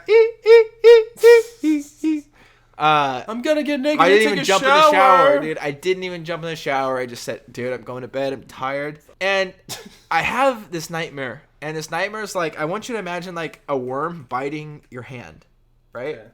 And not that that's ever happened to me, dude, because like how big is the mouth of a worm? But this thing's like biting my hand, right? And I think that it's sucking my blood of my hand, but it's really actually going into my body. Like it's going into my hand. So it's like poison in. The worm is like, I'm trying to grab it, but it's like freaking like I can't get a grip on it, and it just it like disappears. It goes through a hole that it created in my hand and it just goes into my hand, dude. And then it's like in my arm, and I can see the shape of the worm like crawling under my skin, dude. So I'm like, and I'm trying to get it, and like I'm trying to like smash it by hitting my arm, and then it's going up like my arm to my shoulder. And I'm like trying to hit it, dude, and I'm like freaking out. And then I wake up, dude. And so I wake up in my room last night. I'm like, oh god, thank God that was just a nightmare. I get up and I had to take a piss last night. So I go to the bathroom, and right in my dream where the thing had like bitten my hand, there was a big hole right there. And then I looked in the mirror, and it was going through my forehead. I saw the shape of the worm going through my forehead. Oh shit. And so I'm like, oh my god, dude, it was so much pain. This was real. It was real, dude. Like I thought it was a dream. I start hitting it, dude, and then Bella comes running in because I'm like yelling like, I gotta get this thing. And I'm like, then I get like my switchblade out and I cut a little crack in my skin on my forehead to try to like push it out of that little hole that I like cut open on my forehead to get that thing out of there, dude. And I felt it like chewing on my brain. And then as soon as the knife like starts cutting through my forehead skin, I wake up again and I'm laying in bed. And I'm like, and then I look at my hand, no hole. And I'm thinking, am I awake this time? Is this real? Or am I going to feel that thing going through my body? Was like it even Inception, bro? Dude, it was insane. I never had those kind of dreams. So that just goes to show. What kind of acid are you trying? Dude, it is nothing like that, man. That's just the power. That's the power of the mind, man. And that it was crazy. And I haven't even been to the movies and watched a horror movie like that, dude, in forever. I hate horror movies. It makes me wonder. Reason. It makes me wonder, like, because horror movies are getting better. I think they realized for a long time it was the same gimmicks, you know, like the jump scares. And this movie has its share of jump scares. Like, I'm getting naked and taking a shower. Yeah. I hope no one's here. For decades, dude, it was like that. It was cheesy. It was slasher. It was like, you know, you got a few outliers like the Blair Witch Project, which really stood out. It was like, this is really good. But just so rare that you get a movie like that where the sound design's on point, the actors are actually good, you care about the characters and everything like that. And this movie, Annabelle, I think it was The Creation, not Annabelle 2, was better than the original Annabelle. Like, I've seen that, and that movie sucks. This movie was way better. It was like a first-time director or whatever, you know, came out and made this movie. And I loved it. It was scary. It was scary, dude. And I just overall thought it was good. What's crazy is, like, okay, when you go to the movies, how much is a movie ticket? Like $15. This is the other horror. This is the other side of the horror. Yeah, it used to be like 11 or 12, dude. I felt like last year. It was $15.99. Yeah. 16. Per ticket. So it was like overall. Did you get to pick your seat? Yeah. That's cool. Yeah, but usually it's first come, first serve. Yeah. That's not like that anymore. Now you go on to like AMC, they don't want you worrying about where am I going to sit. And of course, by the time we got there, all the center rows are taken. But we got as close to it as we could with 4 seats. We had 4 people. And have you ever sat in the very front of a movie? Yeah, Star Wars.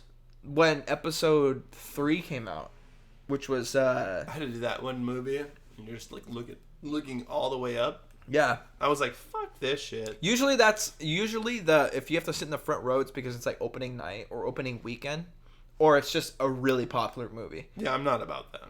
Dude, I'm not about that either. I don't ever want to sit in the front, but I'm like 3 weeks in. All right, we're good. a few times I've had to sit in the front. I think it was Star Wars 3. I sat in the front.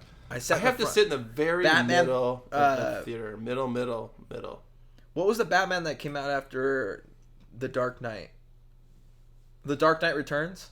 Yeah, I think Yeah. Dude, that movie, I saw it, and that was the one with like where like some guy went crazy in a movie theater like right when the movie came out, and so there was a bunch of like this hype over that movie, and I remember having to sit in the very front for that movie and thinking like, dude, if that same thing happens in this movie theater, I'm done, dude, because I'm like right in the front, and I'm just gonna be like a target for some machine gunner in a trench coat. I remember seeing the actual Dark Knight in the Irvine Spectrum.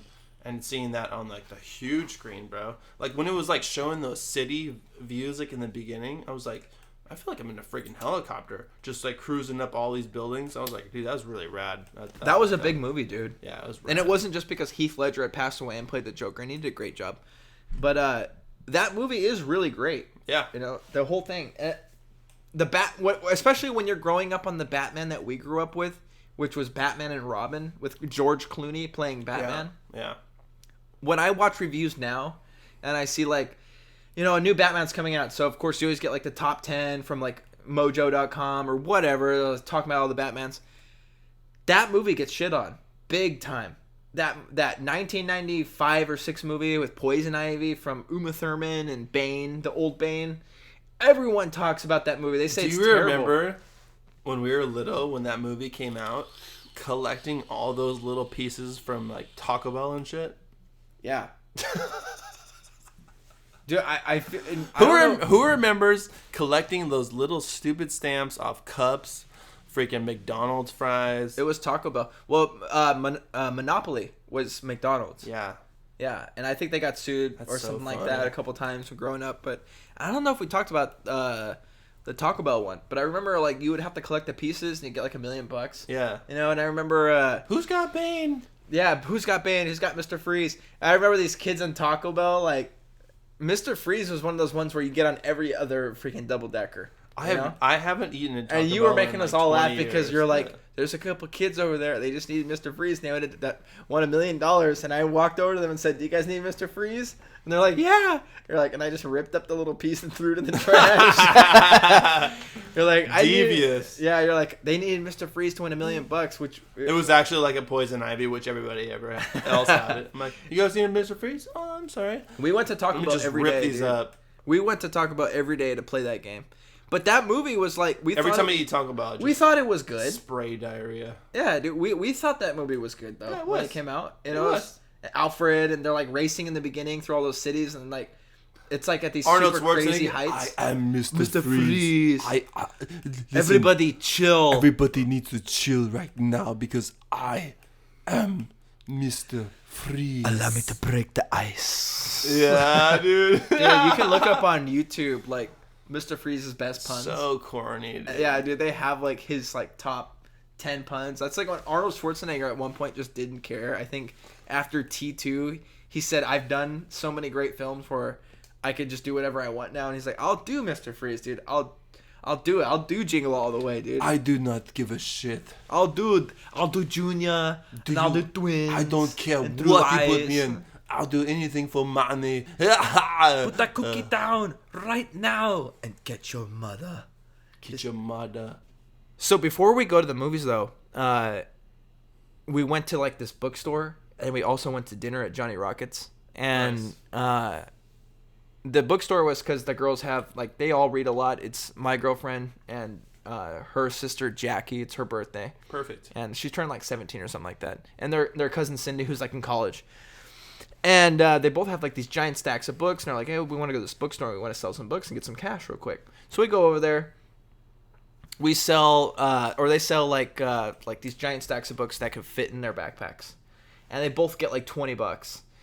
And the whole time I'm in the store, I'm just kind of looking at like all the stuff they have, and a lot of times when you go to like a bookstore these days, they're gonna have, you know, movies or vinyls or something like that, and some movie like just catches my eye, and it's a movie that we used to own, we lost it, I can't find it at the house, I don't have it at my house, and I went onto Amazon to repurchase it on Blu-ray, and they didn't have it on Blu-ray. Like they just stopped printing it when it was DVD. The Time Machine. Oh. With Guy Pearce and everything like that, dude. That's a great movie. It's a good movie, man. And that's a classic when you want to buy that movie on Amazon. If you want a DVD in general on Amazon, you're paying like $3 to $5 maybe for a used copy. Yeah. That movie on Amazon is about $20. Wow. I saw it in this like used DVD bin for $7. Okay. And I knew that was going to be a good deal. All the other movies were like $1 or $3. That movie was $7 because whoever is running that place knows, or they're basing their prices on something else. So, you know, like Amazon, where they know that this thing's worth a little more money. Why did you want to buy that? Because I wanted to watch it again, dude. What is it about that movie that intrigued you? I don't know. I like the concept of time travel. I like the warlocks. They go back in time. They're like fighting those monsters and everything like that. Yeah. I like I like that it's set, you know, it's in the 1800s and everything like that. I just thought it was cool, you know, like I thought the whole movie was just really cool based on some like old H.G. Wells book. And so I buy the Time Machine. They're over there selling their books, you know, they get like $20 a pop. And then we go over to Johnny Rockets. And we go to Johnny Rockets, and Johnny Rockets used to be like, they're like known for shakes. Yeah, they're known for shakes, but we used to go there when we were kids, and you would get. She wanted the birthday girl wanted that, you know. You get like a burger, and I remember going there like years ago with like some chick, and it being like, okay, yeah, $12, you get a burger and a drink. I think we got 4 burgers, 4 drinks, and then we got fries and some like tater tots with cheese and bacon melted on it. What was the bill? What do you think? Maybe like $40 or $50. 66. 66? Yeah. Jesus. Dude, so but when the bill came, it was when my girl was in the bathroom. And so of course you're not going to make the That's birthday when you girl. need to go take a pee. Yeah. Dude, that's when so the birthday I'll be girl was right still back. sitting there, and you're not going to make the birthday girl pay for the dinner. Of course not. And I don't want to sound cheap, dude, but I'm just saying, you know, I wanted to do like this new like section in our podcast called When to Pay, What to Tip. And so I know Cindy, the cousin, sitting there. She got like $20 in her pocket. She's some college student. So I'm just invited to this whole thing, dude. So am I supposed to cover this? Everybody needs to pitch in. Everybody should have pitched in, right? Of course. So I'm thinking at the time, of course, you know, as the guy, I'm like, okay, do I just pay for everything, or, you know, blah, blah, blah. Give us our comments or whatever you think. But, okay, here's what happened. So I say to Cindy, me and Bella will split the rest. Just put $20 in and we'll split the rest. And then we'll get the tip too, you know, so it's going to come out for like $23 for each, me and Bella. And then she probably didn't feel like she got $23 worth of food. She probably didn't, and she didn't because we were splitting the birthday girl's food too. But the point is, I shouldn't have had to cover the whole thing, right? I think you should have covered you and your lady's food. So half. So like if we go out to dinner or something like that, yeah, I do it. Like I'll cover it, but I'll buy both of us dinner. We'll go to the movies. 80% of the time I do. It was just this one time. You know, you're invited to a birthday party.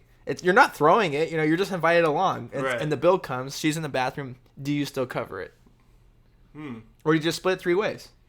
You know, and don't make the birthday girl. That's what I went with. And I said, I knew Cindy had that $20 tucked away in her pocket. But when I said to her, hey, Bella and I will split the rest if you just put in $20, she looked at me and she went, really? And I was like, what? You know, like I couldn't believe it. You know, I was like, what? You? So like, first she off, did. Listen, you cheap piece of shit. No, I'm not. Cover your fucking meal. Yeah. And I did. Not you, her. Yeah. She's like, why can't you pay for it? Yeah, dude. I'm like, because it's not your birthday. I would have paid. Yeah. I would have paid for mine and the birthday girl, and I'm like, hey, throw in the rest of yours with the tip. How much is your dinner? $10? All right, Yeah, throw so, in 12 I mean, with the tip or whatever. We tipped and everything like that because she's putting in cash, and then we split. My girl and I, we split the rest on cards. So we were the ones. I'm like, is it your birthday? Perfect. It's not. Yeah. So give me your money. So give me your $20 that you just sold all those books for. for. So, am I in the right or am I in the wrong, people? Tommy, am I in the right or the wrong? All that other girl should have paid. She just should have paid for her own shit, and then you would have took care of it. Do you think it was right for her to say really when I said let's just split it 3 ways after we cover the birthday girls? It depends how much that bitch ate. But anyway, yeah, so it was a fun night, though. You know, we got the Johnny Rockets, and that place has changed. You know, I wasn't expecting it to be that expensive. And look, I could have been going there as a kid, and it was $2, and then I was blown away because it was $20 when we got the bill. It doesn't matter. I'm just saying times have changed. And the service was a joke, dude. Once you're balling, then who gives a shit? Yeah, once you're balling, it doesn't matter. But, you know, as a person who's, like, we're starving artists, dude. Like, we pay our bills, and we have our own apartment and everything like that, but we're not millionaires. Yeah. And, you know, we have to, we're putting our money into microphones and pop screens and green screen just to try to, like, you know, chase our hobbies, you know? Right, exactly. And you want to travel, and you want to go to places like, you know, the you know, Dominican Republic or Texas or whatever. All that stuff costs money. So it's just being frugal, you know, throughout the year. And then a couple times of the year, you go on your road trip, you know, or you go on your trip across, you know, across the country or whatever like that, you know, across the map. I think we're going to Puerto Vallarta in a couple of weeks. Puerto Vallarta? Mexico, baby. Yeah, dude, you're freaking loving it, man. I love it. So I got the time machine now. So next time we freaking do a podcast, we'll throw that stupid DVD on. You remember that, dude. You actually liked that movie too, right? It was one of the best movies that we ever owned when we were younger, man. It was shot well, great actors, great story. Yeah, man. I have nothing bad to say about it, dude. It was rad. You could totally hear you, like, hitting your vape through that. So, the funny thing is, you know, while we're on the topic of our girlfriends, or for you, you're married. When we were at lunch, we were both saying like how much they had in common. You know, like I mentioned that my girlfriend could not swim. True. And you said Ivy can't swim either. She's a horrible swimmer. Dude, the funny thing was, Isabel came over, and so she always starts in like the shallow end, right? And she's holding on to the end. Yeah. So she's just making her way to the deep end by holding on to the side of the rail. Sure. And like slowly like pushing herself over like. How you do when you're 4 years old? Yeah, pushing herself over, still holding on to the edge all the way to the deep end, still holding on to the side. Sure. So I'll swim over there, dude, and it was funny because I was like, okay, I'm gonna go underwater and I'm gonna hold my breath and see how long. You count how long I'm holding my breath, right? Right. So I went under and I'm under for like. I'm counting to, and it's like been 20 seconds. And then all of a sudden I just go bloop, bloop, and let all these bubbles like go to the top, and I just start sinking like I'm drowning. And I can hear her like tapping like at the top of the water, trying to wake me up, like, wake up. And I go on, then I just go up, dude, and out of the water, and she's just like panicking, like, oh, I thought you were drowning. Oh my God. It was horrible. Yeah, but I did that like twice. So like the second time, you know, she's still holding onto the edge with one hand because she just can't swim. You know, like if she goes down, that's it. You know, she cannot swim. So she's holding on with one hand. She actually takes her one other hand off the rail and like puts it under the water, trying to like reach down and pull me up, dude, when I act like I'm drowning. And that's a good girlfriend. She is, man. She is. She's trying to save my life. And it was just funny, though. You know, she freaked out that I died or something like that. But, dude, there was one other time where I think I was just, like, laying on the bed. And I just started, like, shaking my body, like, convulsing, like, and then she's like, what's wrong? What's wrong? And I just went, and I just act like I was out of breath, and I stopped breathing, dude. And she just started freaking out, dude. Like, it's crazy, You're the man. Shittiest boyfriend ever. Yeah, dude. Oh, it was so mean. It was so mean. What'd she do? Huh? What did she do?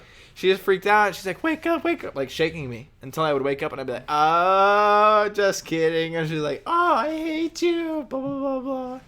That's so horrible. mean. I remember. So my wife's a horrible swimmer too. So I remember one time we were at her uncle's house in Havasu, at my uncle Bob's house. Rest in peace, Uncle Bob's no longer around. But we were at Uncle Bob's house, and we were on the back of his boat, and I put Ivy and her cousin on a raft, and they were just getting pulled by the boat. She's like, bang, just like running, and then we stopped, and then I think we like went they went over like a wake or something, and they like got like thrown out. Yeah. And then me and my cousin Chris jumped out, you know, just to go see what's up with them. And Ivy was like completely freaking out. Yeah. She like jumped on me. Oh. She started she like wrapped her hands around me, and she was like basically like save me. You know, it was just like, oh shit, no, we need, you know, go to the boat. And it was so insane. Like she just like was pulling me down, you know, and I had to like break away from her. I was like, come on, babe, just swim, you know, swim to the boat. So I was able to get her like just like, you know, like start swimming to the boat, and you know, thank God like everything was okay. But man, that was insane. Like she totally could have drowned that day, you know, and you know, thank God that, you know, she didn't. But after that, you know, everything was good. Dude, but you gotta tell me, you know, she probably got mad afterwards, right? Like she's like, dude, why were you pushing me on? So mad afterwards, bro. She was so That's mad. hard to explain too, you know, because it's one of those things where if you're drowning and somebody's trying to hold on to you, is it wrong for you to push them off to save your own life? Because if you're both gonna drown, or do you push them off and then try to talk them to like realization, like, look, you're panicking. You need to relax. She was holding me, or we're both gonna die, pushing me down. She was holding me and pushing me down, you know, to save her own life. And I was like, I had to like push away. And I was like, okay, come here. I like go, you know, move towards the boat, you know, which it wasn't too far away, thank God. And you know, and then she did. But that was a freaking scary moment, man. Like, you know, some people will freaking kill somebody to like save their own life, which is gnarly. Yeah, and people will also die to save somebody's life. So it's just one of those things where, is it wrong to let her go or like to push her off? Is it wrong to push her off to save your own life? You know, and she could get mad or whatever, but if you're just trying to talk her back to realization, like, hey, I'm gonna drown too, dude, if you don't let me, just come to the surface, get a breath, pull you up, and then you can hang on my arm, but just stay still, because I'm the one who actually knows how to swim. Because when Bella was trying to swim, when we were in the pool and we had started in like the shallow end, you know, her arms and legs are just kicking aimlessly in different directions. Like, you can clearly tell there's been no lessons on how to swim, you know, and it's just like trying to teach somebody anything. Like, what's the difference between like the backstroke and the front stroke or breaststroke, or, okay, when do you like throw both arms over and then you kick your legs at what speed? And it's just like, you feel like some things that are so natural to you, you know, like that you grew up with, you know, it's actually difficult to teach that, you know. You're like trying to teach an exact form of swimming, and that's where swim lessons come in, you know. Like, that's why kids take swim lessons, of course, with floaties. And I didn't have any floaties on hand to give her, you know, but, you know, I might have wished that I did, if, you know, if anything went out of hand, you know, or she started sinking, or I wasn't at the same end or something like that. But I was right next to her and made sure that, you know, she wasn't going to drown or anything like that, and reassured her, like, hey, you know what? You start going underwater, I'm right here. You're not going to drown. And she felt good about that, you know. It was the good thing about us too, dude, like, our parents put us into swimming lessons early. Like, when we were like really early, when we were young, they put us. Do you remember going to Thompson Park Pool? Yeah, and I remember we had like this really fat instructor who was like, he wanted to like flip us. He's like, kick, kick, kick, kick, kick. You know, we're just all dude. He wanted to flip us underwater. Like, that was how to pass the test. Yeah. Like, to get to like the next level of like, oh, you're a Gemini, or you're a Weeblo, or whatever like that. You know, like, you're just some level of swimmer. And I could never get past this one stage because you had to go underwater, and then he had to flip you underwater, and then you would pass and go on to the next level. And I remember like always being so freaked out, like, no, I can't do that. I just can't do that, dude. Yeah.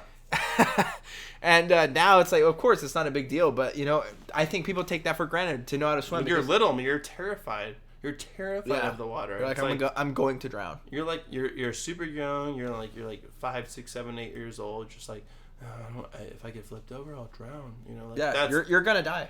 You're gonna die. You're gonna die. Flips you. And that's your thought. But once you get past that fear, you're like, oh shit, I didn't die. Mm-hmm. That was cool. Yeah. You know, like, what's next? But that's the same with like roller coasters. You know, I remember Dad telling us, face your fears and watch them disappear. And that's how I got on Montezuma's Revenge. You know, I remember standing in line, freaked out. This is the first upside down ride of my life. And, you know, you're all filled up on cotton candy and funnel cake. and you're afraid to go on this ride for the first time, and Dad's saying, face your fears, watch them disappear. He told you that? Yeah. I don't remember. And we get online, Montezuma's Revenge. I'll never forget. That little lap bar comes down, and then all of a sudden, there's nothing in front of your chest. It's like 3. Dispatch. Yeah. You go flying. And then I remember thinking, I'm going upside down, but it's so fast. But it looks like you're going straight. It feels like you're going straight, and at no point do you actually feel like you're upside down. And I remember that was actually not that bad. I couldn't tell I was upside down. And that's why it wasn't bad. And Boomerang, same thing. I remember going on Boomerang shortly after. 3 loops. You know, just as bad. Some people never get past that fear. And there's nothing wrong with that. Like, you can have a fear of, you know, the one person that might be afraid of going upside down on a roller coaster might be the same kind of person that says, hey, I like going hunting and camping by myself out in the woods for a week straight, hunting game and bringing it back. Where somebody else might like, I'll go on roller coasters, but I would never spend the night in the dark, or I hate scary movies, you know? Yeah. Exactly. So it's just different things scare different people, man, and that's just what it is. Like, it's weird. I remember when I was afraid to go on to Montezuma's Revenge. That same ride, man. And it was that's a first upside down for a lot of people. Because you're so little. You're like a little kid, but the ride looks like a monster to you. It's huge. It looks so tall. You know, you have other people that are grown, you know, that are going this, they're just like, nobody gives a shit. Yeah. And you're just like this little kid. You're a lot of teenagers. Like, shit, man. Like, I don't know if I'm ready for this. And you have somebody that just calms you down. Our dad was just like, yeah, dude, don't worry, dude. You're just tripping, you know? Yeah. And then we just get on the ride, and you're fearful as shit. And you're just like, but imagine, oh my God. Yeah. It's the anxiety that you have. And then once you get on, it's like, woo, clear for dispatch. I did like, it. I did it. And then you're like, once you get back, it's like, dude, it's like 30 seconds. You're like, holy shit. That was amazing. That was so much fun. Let's do it again. Please, Dad, show me. Like, and you're just like, you know, dude, like, he must have felt like a hero. You're like, all of that like worry up until the ride, it was for nothing. You worried for like hours, like days, or even the weeks leading up to that trip. That's people. Am I gonna go on Montezuma's when I go to Knott's this time? And that's people in general. They worry about the craziest shit. Yeah. Say, I don't know if I can do it. That's gonna all that build up, man. And then you're just telling yourself like, you know, like, no, I can't do it. Like, just do it. That's it. Once you go on and you're like, dude, that wasn't that bad. That was fun. Let's do something crazier. And then we're telling our dads, take us to Boomerang, which is like the crazier ride. You know, it's like 3 flips, and yeah, it was all golden from there. And try to put yourself in his shoes, you know, as the dad saying, hey, you're gonna be all right, son. You know, and he's got 2 boys, 2 little girls. He was having the time of his life, probably. He's in his 30s. He's chilling. Yeah, he's chilling, dude. Yeah. He's like, look, once I get Mitchell and Tommy to go on this ride, I'm gonna go get some fun, okay? I'm like, get these little pussies on the fucking ride. He's like, I gotta get these guys on the ride. Then I can get them over it. You know, they're gonna be like all jazzed in the car on the way home. Like, glad I'll get them a T-shirt that they did it, you know, and everything like that. So, I think it must have been fun from his perspective, you know, to get us on that ride, like, and say stuff like face your fears and watch them disappear. We were so excited. It went upside down. And then we probably talked about that shit for months. And he did well with kids, man. Like, with us 4, like, he did well. He must have just been having a good time. Yeah. You know what I mean? Like, if you think about it, he must have been having a good time. You know, like, hey, you guys want to go to Snoopy? Hey, it's Snoopy. You know, anything he said was funny. Anything our dad said was just gold. Like, he was cool. But then again, our dad's still funny. Like, yeah, he is. He still says shit, and we're like, that's pretty funny. Yeah. But then he says separately. Yeah, but we're a little more biased now. But it's funny when you think back, like, but his level of humor for kids is just was there. At the end of the day, when we were little, our dad was our hero. Yeah, and his level of humor for kids at that time was just right. Like, he was just, you know, you'd have a porch full of kids, you know, playing hide and seek, and you go at the end of the night over to the porch, and Dad comes out and tells you a bunch of stories, and he's your hero, and you love it, and you're hanging on his every word. He had to have felt like a hero. Totally. You know? And he was. You know, he had to have just, but that had to have, like, made him feel good too. You know what I mean? For sure. He's just like, man, this is cool. You know, like, having kids is tight. They all believe in me. Yeah, they believe in me. They like my stories. They like what I'm saying. Even in scouting too. Yeah, he was like that in scouting. You know, very respected, not just by the Still is. you know the other dads and everything like that. I don't know if he's still involved in scouting. I don't know if he is. I think he is. Oh, beats me. I remember, like, scouts was a huge part of our life. I remember one time at summer camp, they pulled the biggest fool over all of us at summer camp. And they had this huge shot. It was like probably 6 inches long. It was full of green serum. Like a shot? Like a shot. It had a when needle. you go to the doctor shot? Yeah.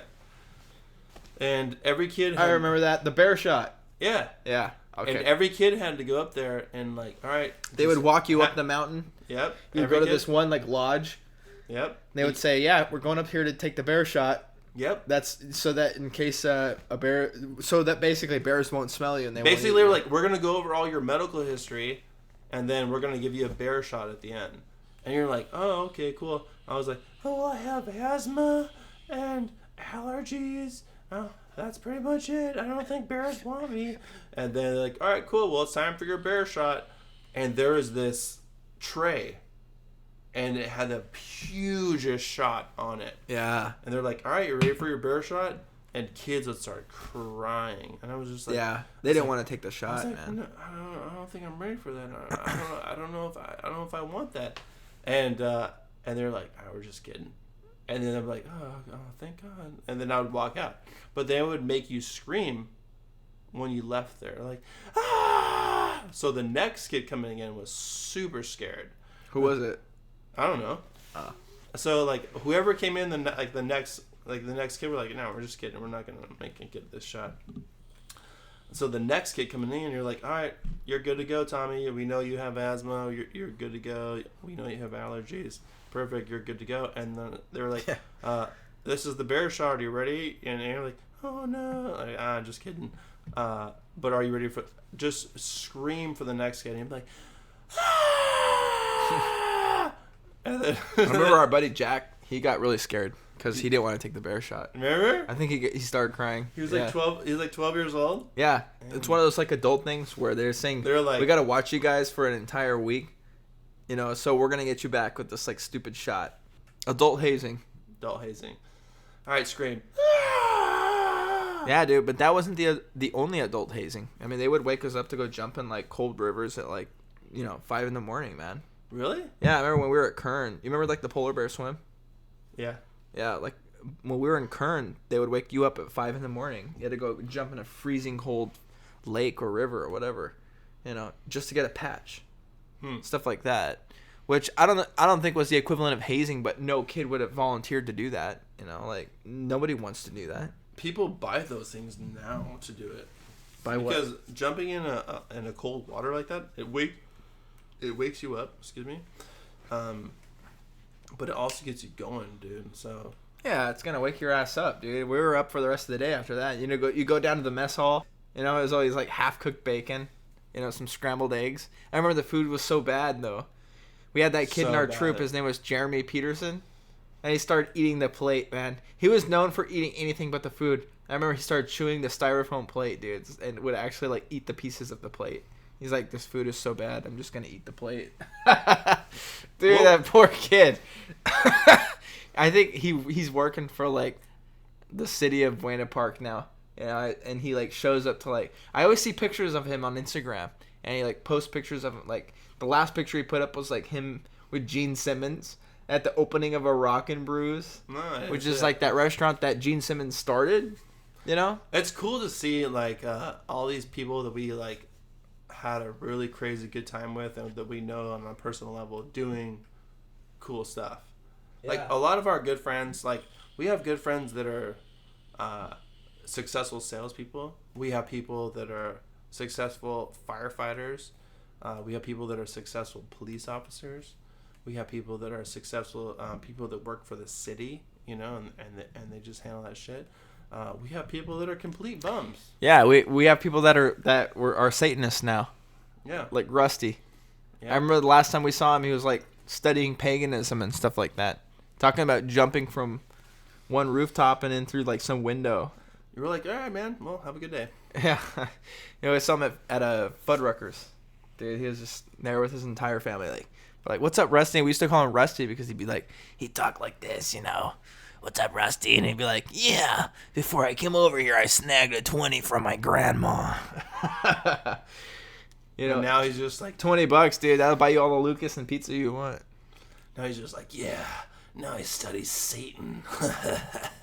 Satan. Disobey your parents. Don't listen to what your family says. But honestly, Disobey man, them. Looking back now, I would have never have not wanted to be a part of scouting. Scouting was dope, dude. Like, even it's like now it's like kind of nerdy.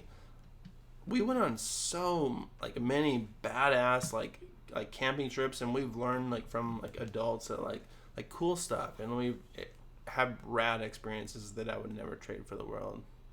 Yeah, dude. There's a lot of campouts too that I wish that I would have gone on that I didn't. We went definitely to a lot of great places. That places that I would revisit, like Calico or Joshua Tree or Henninger Flats, and you really kind of learn like how much there is just in California. Yeah. But the few things that I wish that I would have gone on, and we would have fundraisers, to pay for a lot of these trips. I wish I had gone to like Mexico. They went to Mexico for a week. Really? And they hiked yeah. I didn't do that. I don't remember where in Mexico, but I just remember them all coming back with like matching belt loops and like belts that they all bought that were like the cool thing. And it's like everyone that had that belt was like, oh yeah, dude, you hiked those 20-30 miles in Mexico. You fucked up. Yeah, and I didn't go. And it was honestly because I didn't want to go to the fundraisers it was right after I got Eagle. But you could still go to the fundraisers and help raise money to go on these trips. Like, you want to wash the cars all day? Like, yeah, it would have been me going to like 3 car washes and selling some popcorn in front of First off, why do Boy Scouts Sport Chalet still sell popcorn? They should be selling like IPA and they should be selling like cool shit like people would actually buy like knives or like something. Cable prescription. Like, hey, do you want to buy these? You want to buy this popcorn from us? Like, no, you stupid Boy Scouts. Like, why don't you just come sell some cool shit? Yeah, here's the thing. The popcorn was expensive too. Girl Scouts, like $30 for a tin. Girl Scouts sell cookies and people love that shit. Why don't Boy Scouts sell something that people want to buy besides stale popcorn in a 3-way divider that's like caramel, cheese, and regular? Like, nobody wants that shit. Sell something that they really want. Yeah. Sell some freaking Boy Scout Playboy. IPA. Who cares? Popcorn? It was enough money. I don't think we ever made that much off popcorn or beef jerky. It was, and the Boy Scouts aren't known for that either. It was Trails End popcorn that we were selling. We didn't do beef jerky. We did. At one point. Really? Cookie dough, beef jerky, popcorn, food. It was just a bunch of food. Dude, but I remember selling cookie dough in like elementary school. And it was because they would have like these incentives that you would get, like you get to do this thing called the money jump. If you sold like I remember that. 15, 20 bins of cookie Dude, dough. you sold $30,000 worth of shit. They had this guy come out with like a roll of ones. We're going to put you in a room with a fan, and we're going to see how many $1 bills that you can catch. You get to be principal for the day. Go to the principal's office and call your friends to the office with you. Who really did that? You have pizzas in there. I want to. If anybody remember ever, that? if anybody Do you ever remember did, that? if When you get to be anybody principal in our for the day? podcast is listening ever did that shit, Who got to be principal for the day? I want to hear. If you were a principal for a day, I want to hear about that, and I want to hear what you changed. We'll have you on the podcast if you were principal for the day, dude. I will buy you a steak dinner. Like, you could be podcaster for the day, where you'll get to come down here and give shout outs to your friends on our podcast. Who actually be principal for the day? Like, everyone's like, yeah, I'm gonna sell so many. But you remember that incentive, right? That was the thing, dude. Like, you could be, and the money jump was another big thing though. That's like, because I know we just mentioned it, but the guy would come out and he'd have a bunch of ones, and they'd be taped together, and he'd roll them up, and he'd roll them out like right in front of every kid in the school, and say, "All right, go ahead and jump as far as you can." And then he'd count it. Oh, Morgan just jumped $15 worth. All right, congratulations on selling all that popcorn. All those proceeds are gonna go to your school. Whoa. And yeah, so you get like $15 for all your efforts or whatever, They're like, thanks, I just slaved over freaking neighborhoods to sell your damn like candy, but now I get $15 in a freaking little room with a fan. Yeah, and what are you talking about? The little room with the fan, dude? Because you mentioned that already. I'm thinking at this point, wait, what is this room with the fan? So they used to have these rooms where they would like, it's like an all glass ceiling, and you're in there, but there's like a huge fan on the bottom. Yeah. And you stand on it, and then they put like, like $100 worth in there, and the bills are just flying all over, and you just like a money you just catch. gotta grab them. Yeah, like a money catch. Whatever you call it, dude. Yeah, not a fan, dude, but it's blowing money, and you gotta catch it, dude. Yeah, that's in Vegas. You're in like a little confinement, and you just gotta catch anything you can. You're like, I got $17 out of this. They have those in Vegas too. Yeah, they're everywhere. It's like a telephone booth. Yeah, It's glass, and everyone can watch them. They're all trying to get money, and it's blowing with the fan, and they're looking all desperate. It was like that guy today trying to pick up all those 20s off the ground that he dropped, and there's wind's just blowing it everywhere, and he's like, oh, my money. His ass crack is just hanging out like... Yeah, dude, it's crazy how...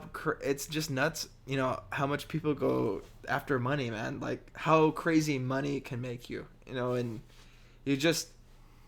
act maniacal, dude, over just a couple of money. I remember hearing a joke. How do you start a riot in Mexico? You roll a nickel down the street, dude, and that's it. You're done. Yeah. But people are crazy over money. You watch shows like you see those Fear bank Factor, heists where they just put a bunch of money out the window and everyone's just going crazy. Fear Factor, dude, where it's like eat cockroach or some buffalo balls and you get $5,000. It's where do you draw the line? All right, what would you do would you do something crazy for any amount of money? Of course, everybody has their price. All right, so if you're at a dress shop with Ivy, she's got 2 or 3 dresses she really likes. How much are these dresses? Just I don't know, $100, $200 a pop. Okay. And the guy goes, "Look, I'll give you 20, 30 of these dresses." And he goes, "But you just got to give me a little kiss on the lips. Would you do it?" You're gonna give me 30 dresses, which are each just a little $100. Yeah, just for a little. Would you do it?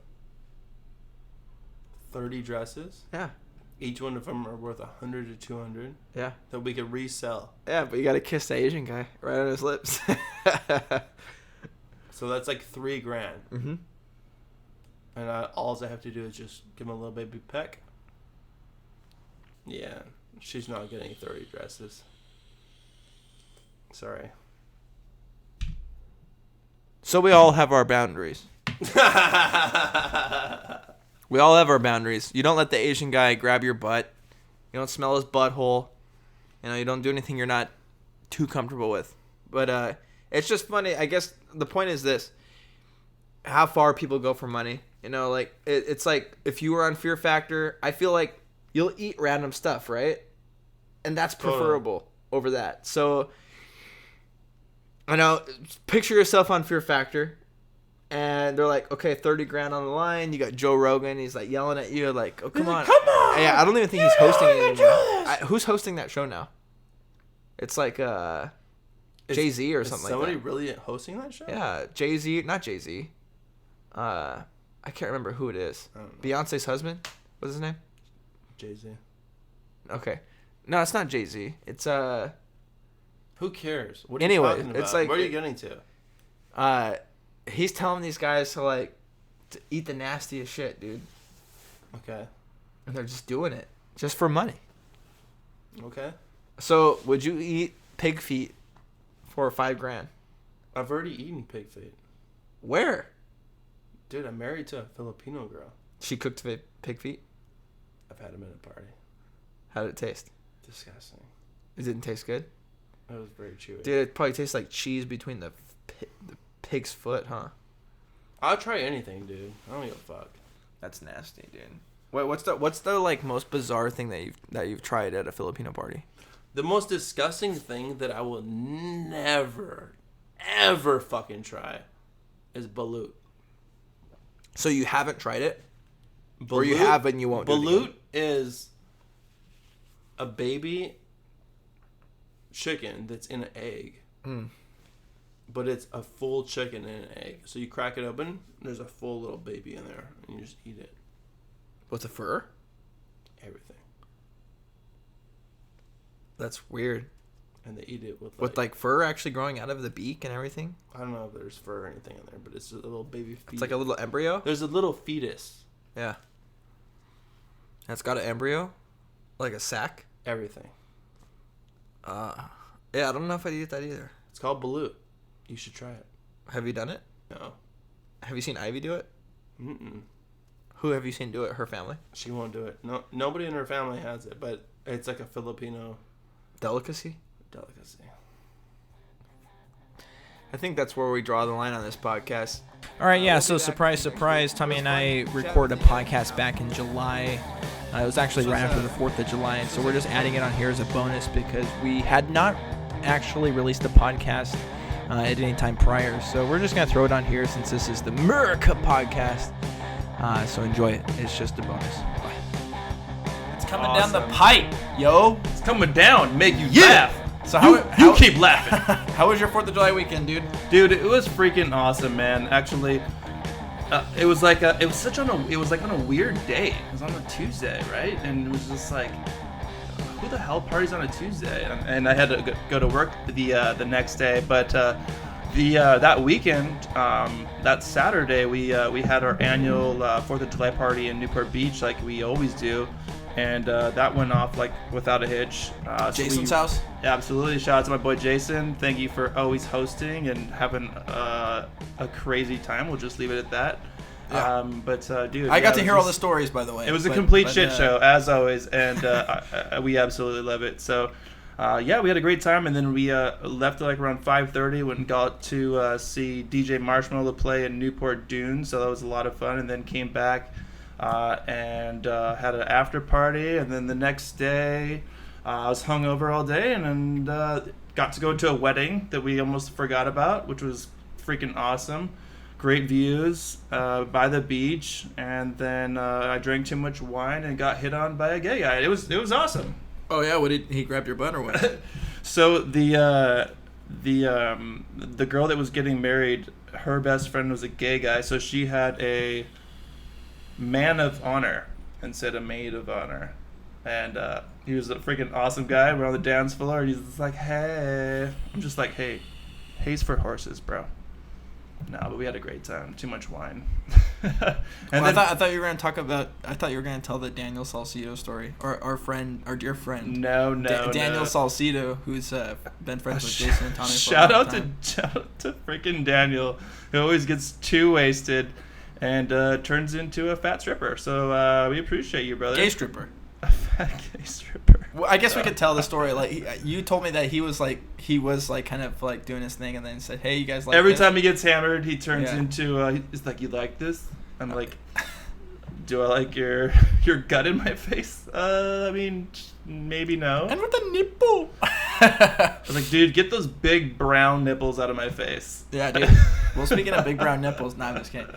So on July 3rd, which was Monday, as you know, I've been off for like the last 2 weeks. I took some time off to work on some movie stuff, some music, and some podcast editing, so we can finally get it out to you guys. Yeah. It's been really a labor of love, but the great thing about like the last week was that I did get to take a little bit of time off. July 3rd, I went out to the botanical garden with a coworker and her boyfriend, and then I brought my girlfriend. And so it was basically this garden out in Santa Barbara.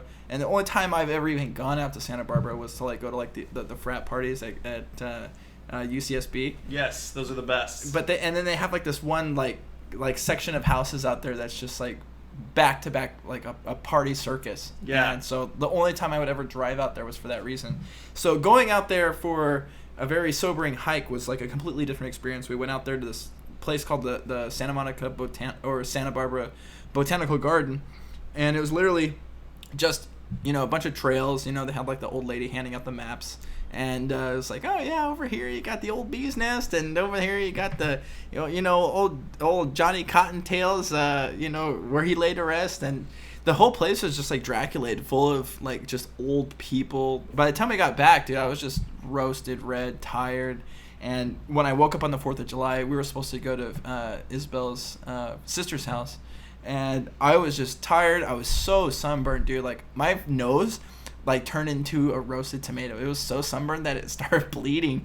Like there was like a little spot where literally where like I had been laying out like as much as I could like the week prior and like trying to get like that summer tan going on. Yeah, you're looking a little tanner. But there was like one spot on my nose like was so sunburned and like dried up, and then like the corner of it just started bleeding. You just look like Rudolph the Red-Nosed Reindeer. Dude, it was a freaking nightmare. So I had to put like a little bit of like aloe vera. Yeah, aloe vera. Like I used like a hand soap. It was just sad, dude. Something to just stop it bleeding because it was like pouring out blood, you know. And then so 4th of July, I'm like, all right, let's just go swimming. And go out to the pool and hang out and just relax, and then you know, we'll go from there. Which was interesting because my girlfriend Isabel does not know how to swim, and she is Mexican. She's like the only one that I know that doesn't know how to swim. And so we're out there, dude, and she's just like, you know, holding on for dear life to the sides and like jumps in. And should have got her some floaties. She's just holding on. Yeah, like there was literally kids in the pool. I was like, we're gonna have to just take their floaties because. So she would like hold on to the side, and she's never really gone swimming, so she doesn't know like all the little tricks, like how to like, you know, you put your hand like halfway into the water and you squeeze it, and you make like water shoot out of your hand and everything like that. Did you like figure eights with your legs? Yeah, I was like telling her about like the underwater tea party, everything that you used to do when you were like a kid, and she was like, "Wait, what's that? What's that?" And I was like, you know, she's a professional dancer, but she just doesn't know how to swim. That's so hilarious. We're out there on the 4th of July, just I'm fried out there, dude, and there's like, you know, there's like these other families who, the funny thing is like they've seen me out there like at my pool at my apartment, you know, in the last couple of weeks where I would go down to the pool by myself, you know, because she doesn't live here, so I would go to the pool by myself and just lay out, and then they would always look at me, they'd be with their kids like, who's this like pedophile? And I told her, I was like, thank God you're here with me on the 4th of July so they can finally see. And I go down there, and it's like the one family who never says hi. You're like, yeah, here comes Ted Bundy. And finally I come down there with somebody, and we're just like laying out, and then they're all friendly, like, oh yeah, you know, and then like, the one dad is like throwing me like a tennis ball that he's throwing to his kids, and they're jumping off the end of the pool like catching this tennis ball. And he's like, here, you want to throw it to my other girl? You know, and I was like, dude, where have you been the whole time? You know, I was like, finally, they didn't think I was like some pedophile or something like that. Thank God. Come back to my apartment, have a taco. Yeah, but it was fun. You know, like we ended up just relaxing and hanging out here all day. And some of our family came down, you know, because they don't really celebrate the 4th of July. So they came down here. They got to see a bunch of fireworks from Downey because we're like in the middle of the ghetto where everyone buys illegal fireworks, you know, and you can just burning see their money. You just see them shooting off from every angle. And we're just standing out there. Literally, this is the first year where I have not bought a firework. Not one. Wow. Sparkler or Twizzler or whatever. I can't remember the last time I bought a firework. Yeah, dude. Like, I think the last time was, like, in Vegas. On the way back from Vegas, buying some, like, illegals or some firecrackers or something like that. But this was, like, the first year where I did not buy any fireworks and literally just stood out there with her family and just, like, kind of hung out and just watched the fireworks from there. Which was actually pretty cool because, you know, the only ones you're going to see standing there are, like, the huge, like, illegal Disneyland fireworks that shoot up, you know, and it's old mortar it's supposed to ones. be like make a big star, but it makes like half a star because it's illegal, and maybe it was like the dud or something like that. But it was fun. We went down to Ralph's before her family got there. We're nice. Like, we're gonna we'll get some like hamburgers and we'll get some you know, sodas and chips and everything like that before everyone shows up. And usually when I go to Ralph's, I'll get like the 10 for 10 hamburger meat. So they have like, which is like, it's not frozen, it's like raw, so you take it home, it's gonna be good. You get like the cheese slices, make a good burger for like, you know, for cost. Yeah. It's cheaper than going to like, you know, In-N-Out or something like that, you know, and you can make a bunch of them. And actually, like, for the last few months, I've been actually practicing how to cook out of a pan because I don't have a grill here. Yeah. And even like down by the pool, we don't have a grill, so it's like you really have to, if you want to eat steak or you want to eat burgers or something like that, you have to learn how to cook out of the pan. So I'm thinking, and I've actually cooked burgers here, but they didn't have any more 10 for 10s, dude. So they're like, the butcher's like, yeah, they got these seasoned hamburger meats, 8 for $6.49. I'm like, wow, that's really cheap, and it just looks like those frozen patties Dad used to make in the backyard. You know, you just throw like a frozen patty, it looks like a freaking hockey puck, you know. And 3/4 of an inch of meat. Yeah, it sounds hollow, and you throw it on the grill, and it's like, you know, and you know, it does the job, you know, but. I bring it here, you're not going to just be able to throw it on a grill, so you actually have to thaw it out. So it's like, okay, how am I going to thaw it out? And the only way I've ever thawed out meat here with like steaks and stuff like that is you put it in hot water and just let it sit for 20 minutes. Yeah. So I put all that hamburger meat in the sink with hot water, dude. And as soon as it's like 20, 30 minutes later, everyone's here. They've watched the fireworks. Everyone's hungry. I go to open the meat, and I open up the top of it, dude, and it's just like a sludge. So all of those pieces of meat have now mended together, and it's just basically a sludge. So I pour the sludge into a pan, thinking like, okay, now I have a big ball of thawed out meat that now I have to basically just mold into hamburger roll up pieces. yeah. And dude, it's like the very core of it was still frozen. You know, the outside was really soggy, and then like the halfway point was somewhat was usable. So I'm just mixing it all together with a knife, stabbing at the frozen section, and trying to make these hamburgers, which I'm putting in the pan with like a little tiny bit of olive oil. She's making French fries from scratch, you know, which I've never seen. You know, we almost bought like the frozen fries. I've never seen them actually cut up from a potato, which was actually pretty interesting to see. Burgers and fries, can't beat it. Dude, and so I'm like molding these hamburgers, dude, and it's just sad, man. Like I'm throwing them in the pan and they're just breaking apart. Yeah, I was so used to using like the fresh hamburger meat. Yeah. And it would, even if they froze, for some reason when you thawed those out, they worked. But this cheap $6.50 meat that I used just broke apart and crumbled like a freaking like a sandwich, dude. It was just sad. Was it pretty good dog meat though? It was. We only used like half of it. I threw like half of it away, and the only thing that was like holding the burger together was the piece of cheese. So if you didn't have a cheeseburger, like it was literally a bunch of crumbled piece of meat that looked like it belonged inside of a taco. You had a hamburger helper hamburger. Yeah, it was pretty sad. The fries were good. The burgers didn't turn out so great, which I thought like I had under wraps, but everything else after that kind of turned out okay. And then the one thing that we did do that turned out great was the Pazookies. So we bought like the chocolate chip cookie dough with the white chocolate chip macadamia and cookie dough. Yeah. And so we put the ice cream on top of the cookies and just cooked that, and that turned out pretty great. That's so awesome. we were good on dessert, but dude, for the freaking meal, like it was pretty savage. Like I don't think anyone actually enjoyed their meal. That's so funny. So for my 4th of July, man, that morning I went to Ralph's just like you, and I got some ribeye steaks. Yeah. Got a 3-pack of those bitches. Went back home, seasoned them up, and then took a couple brewskis down to the pool, threw them on the barbecue, and just grilled them up. Those steaks from Ralph's, they ain't bad, right? They're not bad. We yeah. went over there like a couple weeks ago when you were just hanging out over here, and we saw Yeah. like that they were cheap. You know, they were like 3 for $12 or something like They're that. like, we'll pay you to take these. Yeah, they were Yeah. cheap, and They're like I still got one in $10. there that's frozen. Yeah. You know, so we're supposed to go to Baby Bros later on tonight, which is a little place here in Downey. But if we don't make it, I'm probably gonna cook up that steak. But we'll probably end up at Baby Bros. Yeah. Shout out to they Baby got Bros wings. in Downey. Great wings, great pizza, and great beer. If you guys want to sponsor us, that's not a problem. Yeah, please, actually. But dude, the funny thing was at the end of the night, on the 4th of July, we put on a movie. So her little sister brings over a bunch of movies, and like some of them I've seen, some of them I haven't seen. One of them I had not seen was like dude, we watched Saw growing up, you know, and so I don't know how far that franchise has gotten, but I think it's like The Land Before Time, where I think they're on like 52. Yeah. But she brought over Saw 5, you know, and I remember the first Saw, you know, the two guys locked in the room, they're like cutting their foot off or whatever. I can't watch those, man. Dude, the first one, like, it's pretty gruesome. good. Yeah. It's gruesome, you know, and that was the one movie I selected out of what they brought, because I was like, everyone can understand this. We're gonna have to put on subtitles because some of our family doesn't speak English. So, you know, this is the one movie you can watch and just kind of get what's going on, you know. So, and it's Saw 5. What is it? People trying to escape from traps. You know, it's very simple. It's gonna be Before the the same. July, let's watch somebody get freaking jacked up. I want to play a game. So freaking Saw, and he's still alive, dude. That old hack, dude. I thought he died in like by part 3 or 4, but he's still just setting up traps and like just punishing people aimlessly for like the dumbest stuff. And so this movie, dude, it starts off with this giant, basically like 2-sided axe, like swinging back and forth, and so it's basically sharp on all sides, and it's just lowering very slowly over like some guy's stomach. And what does he have to do to get out of that? Is he has to push his 2 hands. So he's basically laying on his back, looking up at this like swinging axe that's coming lower and lower, and it's about to hit his stomach and just start slicing him open. His 2 arms that are like shot all the way out, like he's laying on a cross, but on his back. He has to push them even further forward, basically let like some grinder just grind his hands off.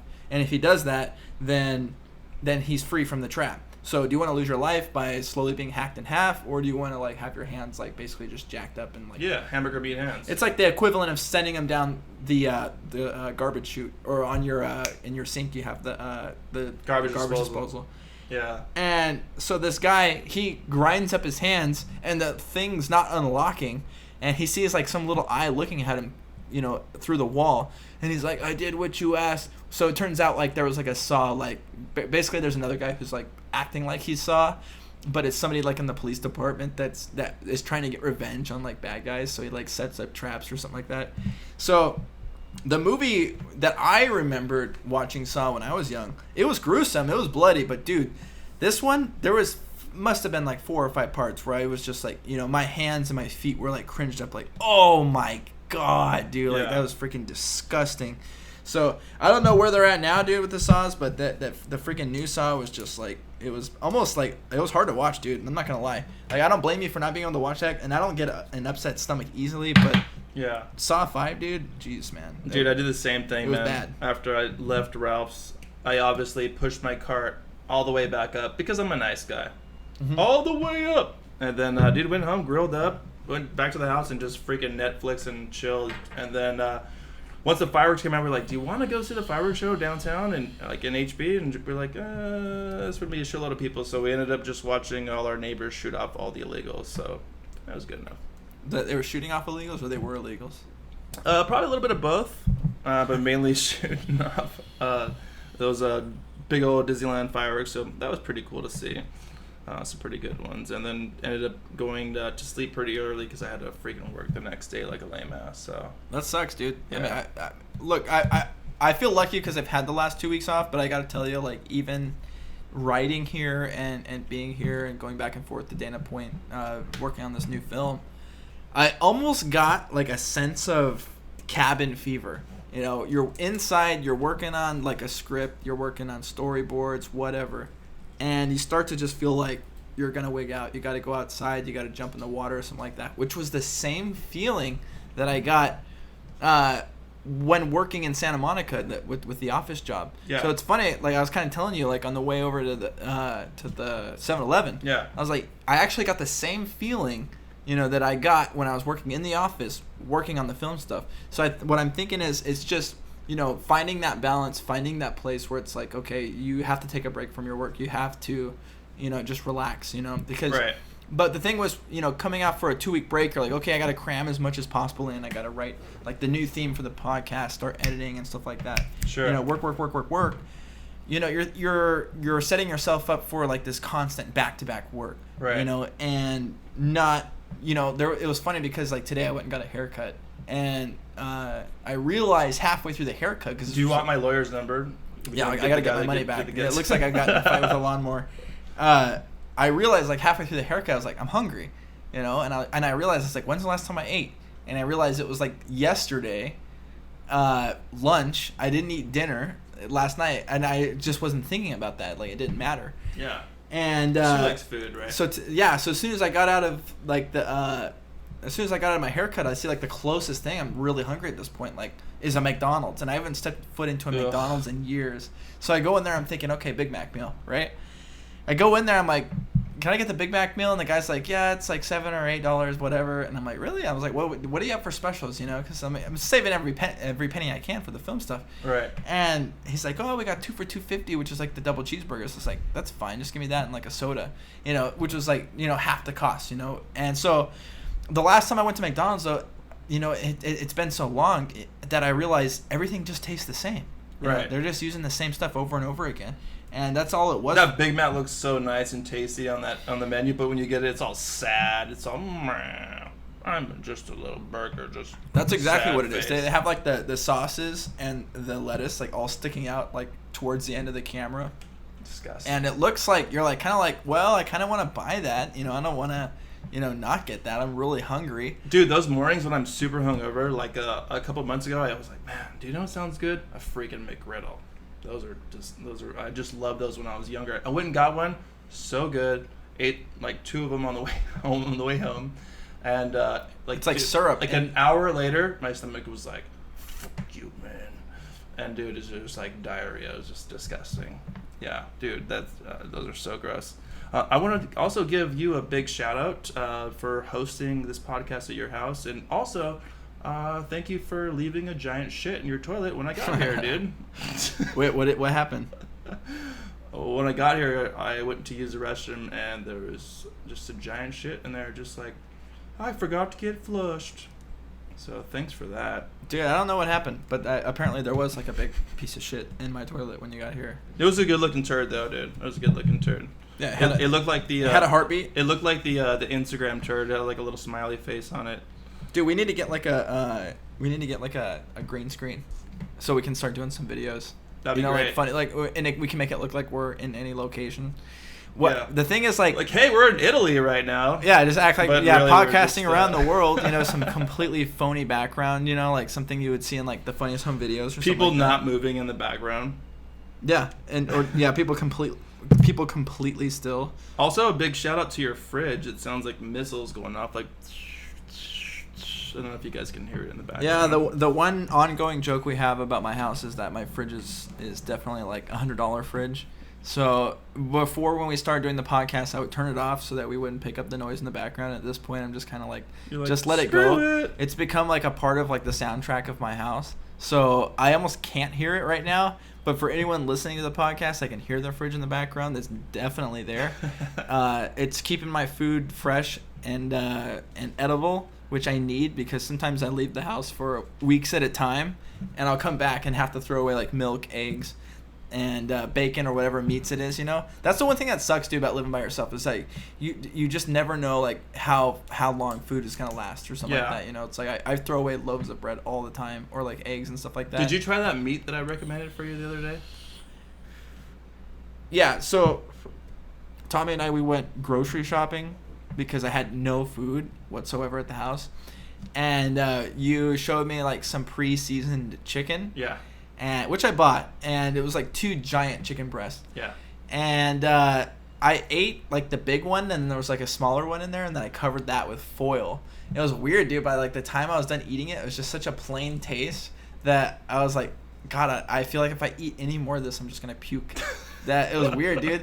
And I started doing like so funny. I started doing like all the tricks, dude. Like from when you were on a diet, like I was like just egg whites, So I was like, how to boil an egg, like I've boiled eggs in the past, but I always forget like what's the time and everything like that. Like boil the water, then put the egg in. Google that shit. Yeah, so I looked up like a YouTube video, and like I was like, oh yeah, that's how you do it.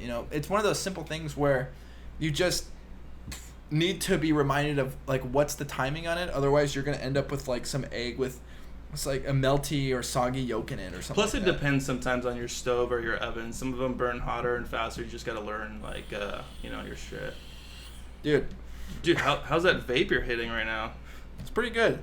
I've had it for a couple months now, and we got as you know, we got vapes from the little store by Tommy's house, and which is sad because I've actually gone out there a few times. So, like they easily break. Like the thing about vapes is there's so many different parts to them. Mm-hmm. So like there's like a chamber where you put the actual juice in that you're smoking, mm-hmm. and that little thing just cracks, dude. Like no joke. Like I just dropped it and like hit my lamp the other day, and the thing just cracked, dude. Yeah, dude. I had mine for like 2 days, and then it tipped over and dropped into the sink and broke my glass. And I was like, I need to replace my glass. I just bought it like 2 days ago. They're like, oh my God. Yeah, and it sounds like we met like the same person going back, because like when I went back there to get like a new tank and like get some extra juice, it's like this one guy, and he's practically the same dude as the one from Workaholics who has like the long curly hair. And he's like, hey, what's up, man? And then he like flicks his hair to the side.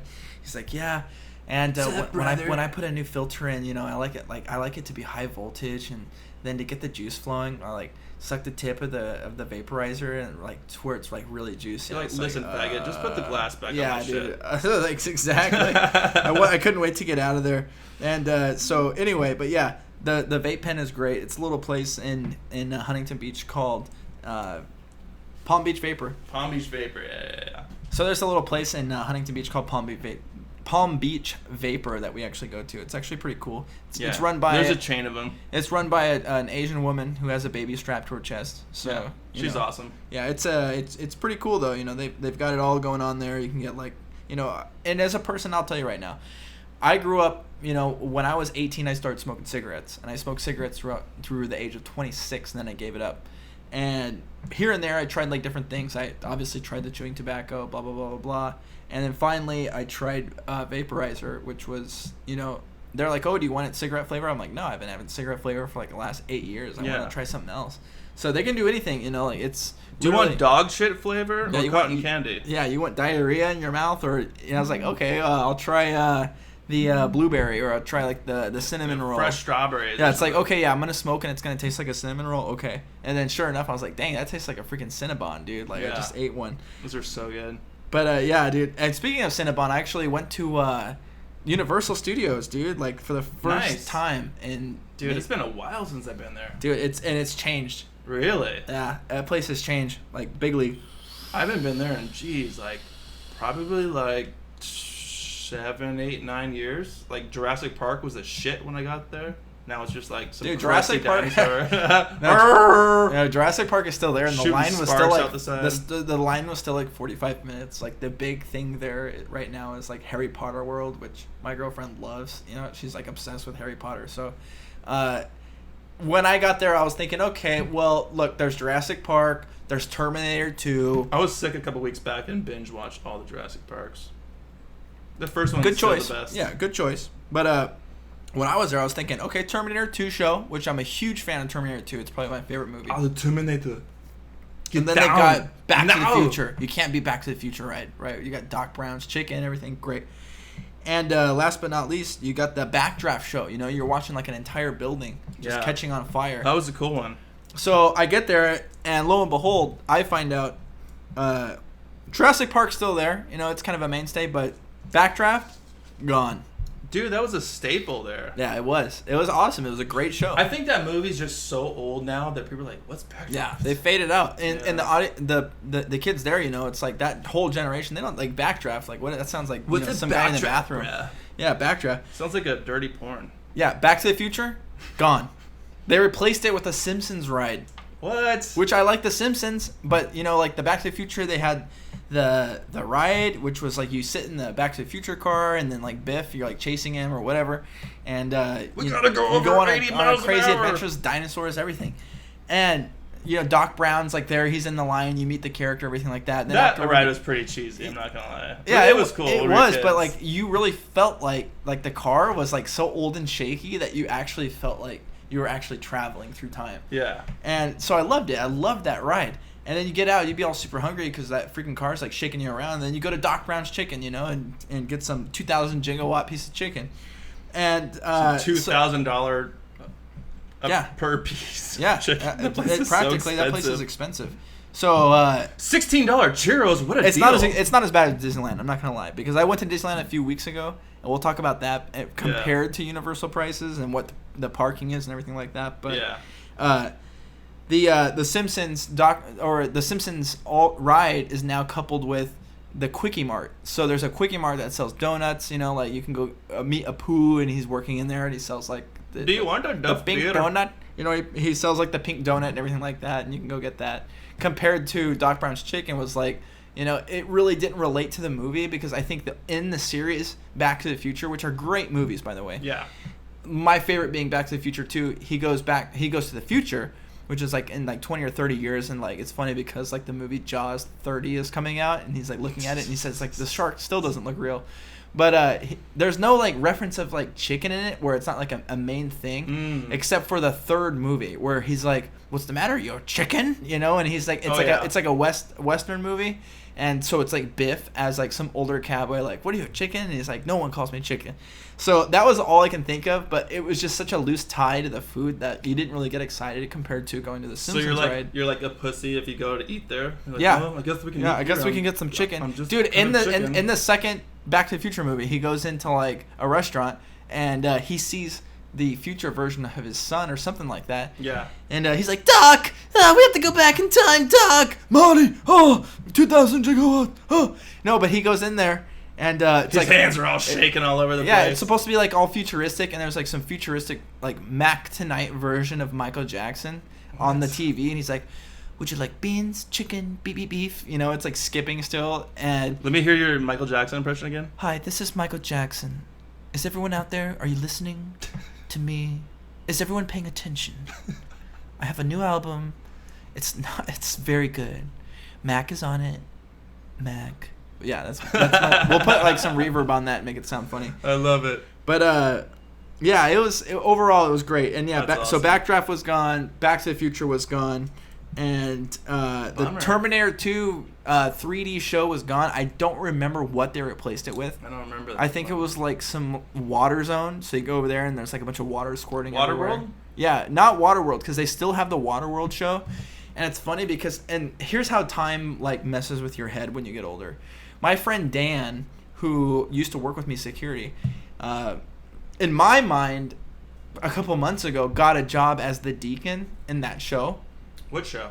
In Waterworld. Oh, wow. So in Waterworld, Kurt Russell comes out. It's supposed to be it's an actor playing Kurt Russell. You know, they're shooting. There's like guys falling off nets and stuff like that. It's all end of the world kind of thing. And my friend Dan, who was like super big into acting, he actually got the gig to play the bad guy with the eye patch. Oh, wow. His name was Deacon in Waterworld.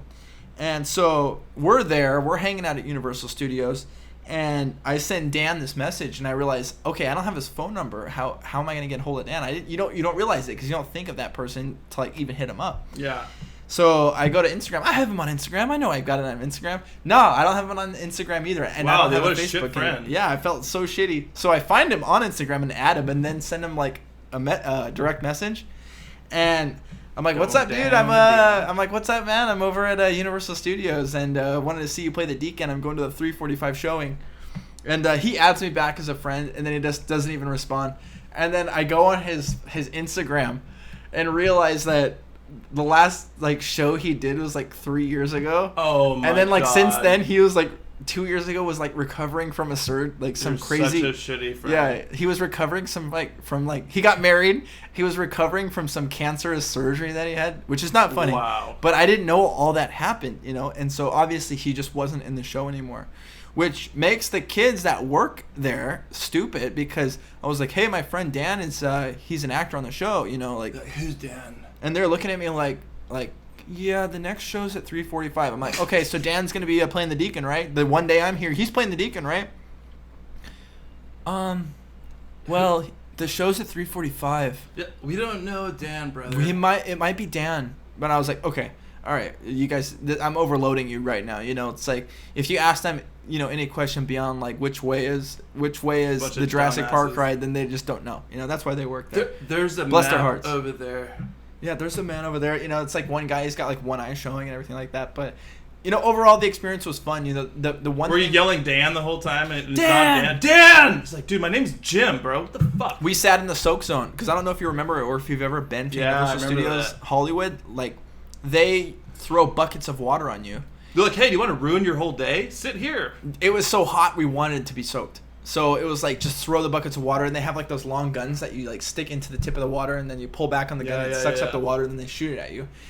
We were sitting behind like it was like the Nutty Professor family. So it was like just some huge fat family, and I told her I was like, look, this family's gonna like block every drop of water that's coming at us. And there were like two of them, of course, are on like electric wheelchairs. You know that they The probably. Sponge family. They just ate at the chicken place. Yeah, it was like, dude, there were just a bunch of overweight people. And it was funny because every time, you know, they split the audience up in three and they try to get everyone cheering before the show starts. I can't get away in my wheelchair. Yeah, before the show starts, they're like trying to get everybody cheering. And so they just kept, the guy that was on our side kept getting buckets of water and throwing it at this like fat beach whale lady in a wheelchair, which I knew the water was just probably destroying the electronics on the wheelchair, and I felt so bad because she was like giggling. She's like, my seat heater's not working now. Yeah, and like her, you know, her husband was there, her son was there. They all looked exactly the same, but with like different weights. But Jesus. so yeah, the soak zone is just like it's like, you know, liberal media. It's just not what it used to be, and so watered down, you know, to where they soaked that family, but really I didn't get soaked. I think I got like 2 drops on my knee. The non-soak zone. Yeah, it was kind of weak, but overall the whole thing was like, it was really fun. You know, like going out there, even to Harry Potter World, we got like butterbeer, and which is like infused with like this crazy like butterscotch and like it's like a really sweet beer. Yeah. And It's like a $32 beer for like a 12 it was a ouncer. good, yeah. So like There's butter in here. it was delicious, man. Like Nice. so, it's like six. Yeah, I'll tell you about the price. It was $6.99 for the cup, but if you want the collector cup full of it, then it's like $14. So what they do is they say, okay, it's $14, but then if you want a refill, it's $6.99. So it's just like you're buying another cup of regular, like plastic cup, and then they're pouring it in there. It's We like, just put more ice in here. which compared to Disneyland, because she took me to Disneyland for my birthday, and I know that the 1-day park hopper ticket was $165. The 1 day, It's just getting more expensive. yeah, every year. it was bad. We bought passes. Keep in mind, $165 1-day Disneyland. We bought passes to Universal Studios. It wasn't even $165. Really? It was less than 1 day at Disneyland, Jeez. and we have a year there now. It was $129.99. Buy a day, get a year free. But I mean, unless you don't live in that area, how often are you gonna go there? That's the only thing. I mean, but if you go like 2 or 3 times, I guess it's worth it. Yeah, I mean, look, we both work in Santa Monica, so going out there is not going to be like so far fetched compared to That's going true. all the way back to Anaheim. But, going to Universal Studios was really, it was great. I hadn't been there in so long. Yes, it's changed. Going on the tram was kind of like the same experience as everything I like else. the tram. The tram was pretty cool.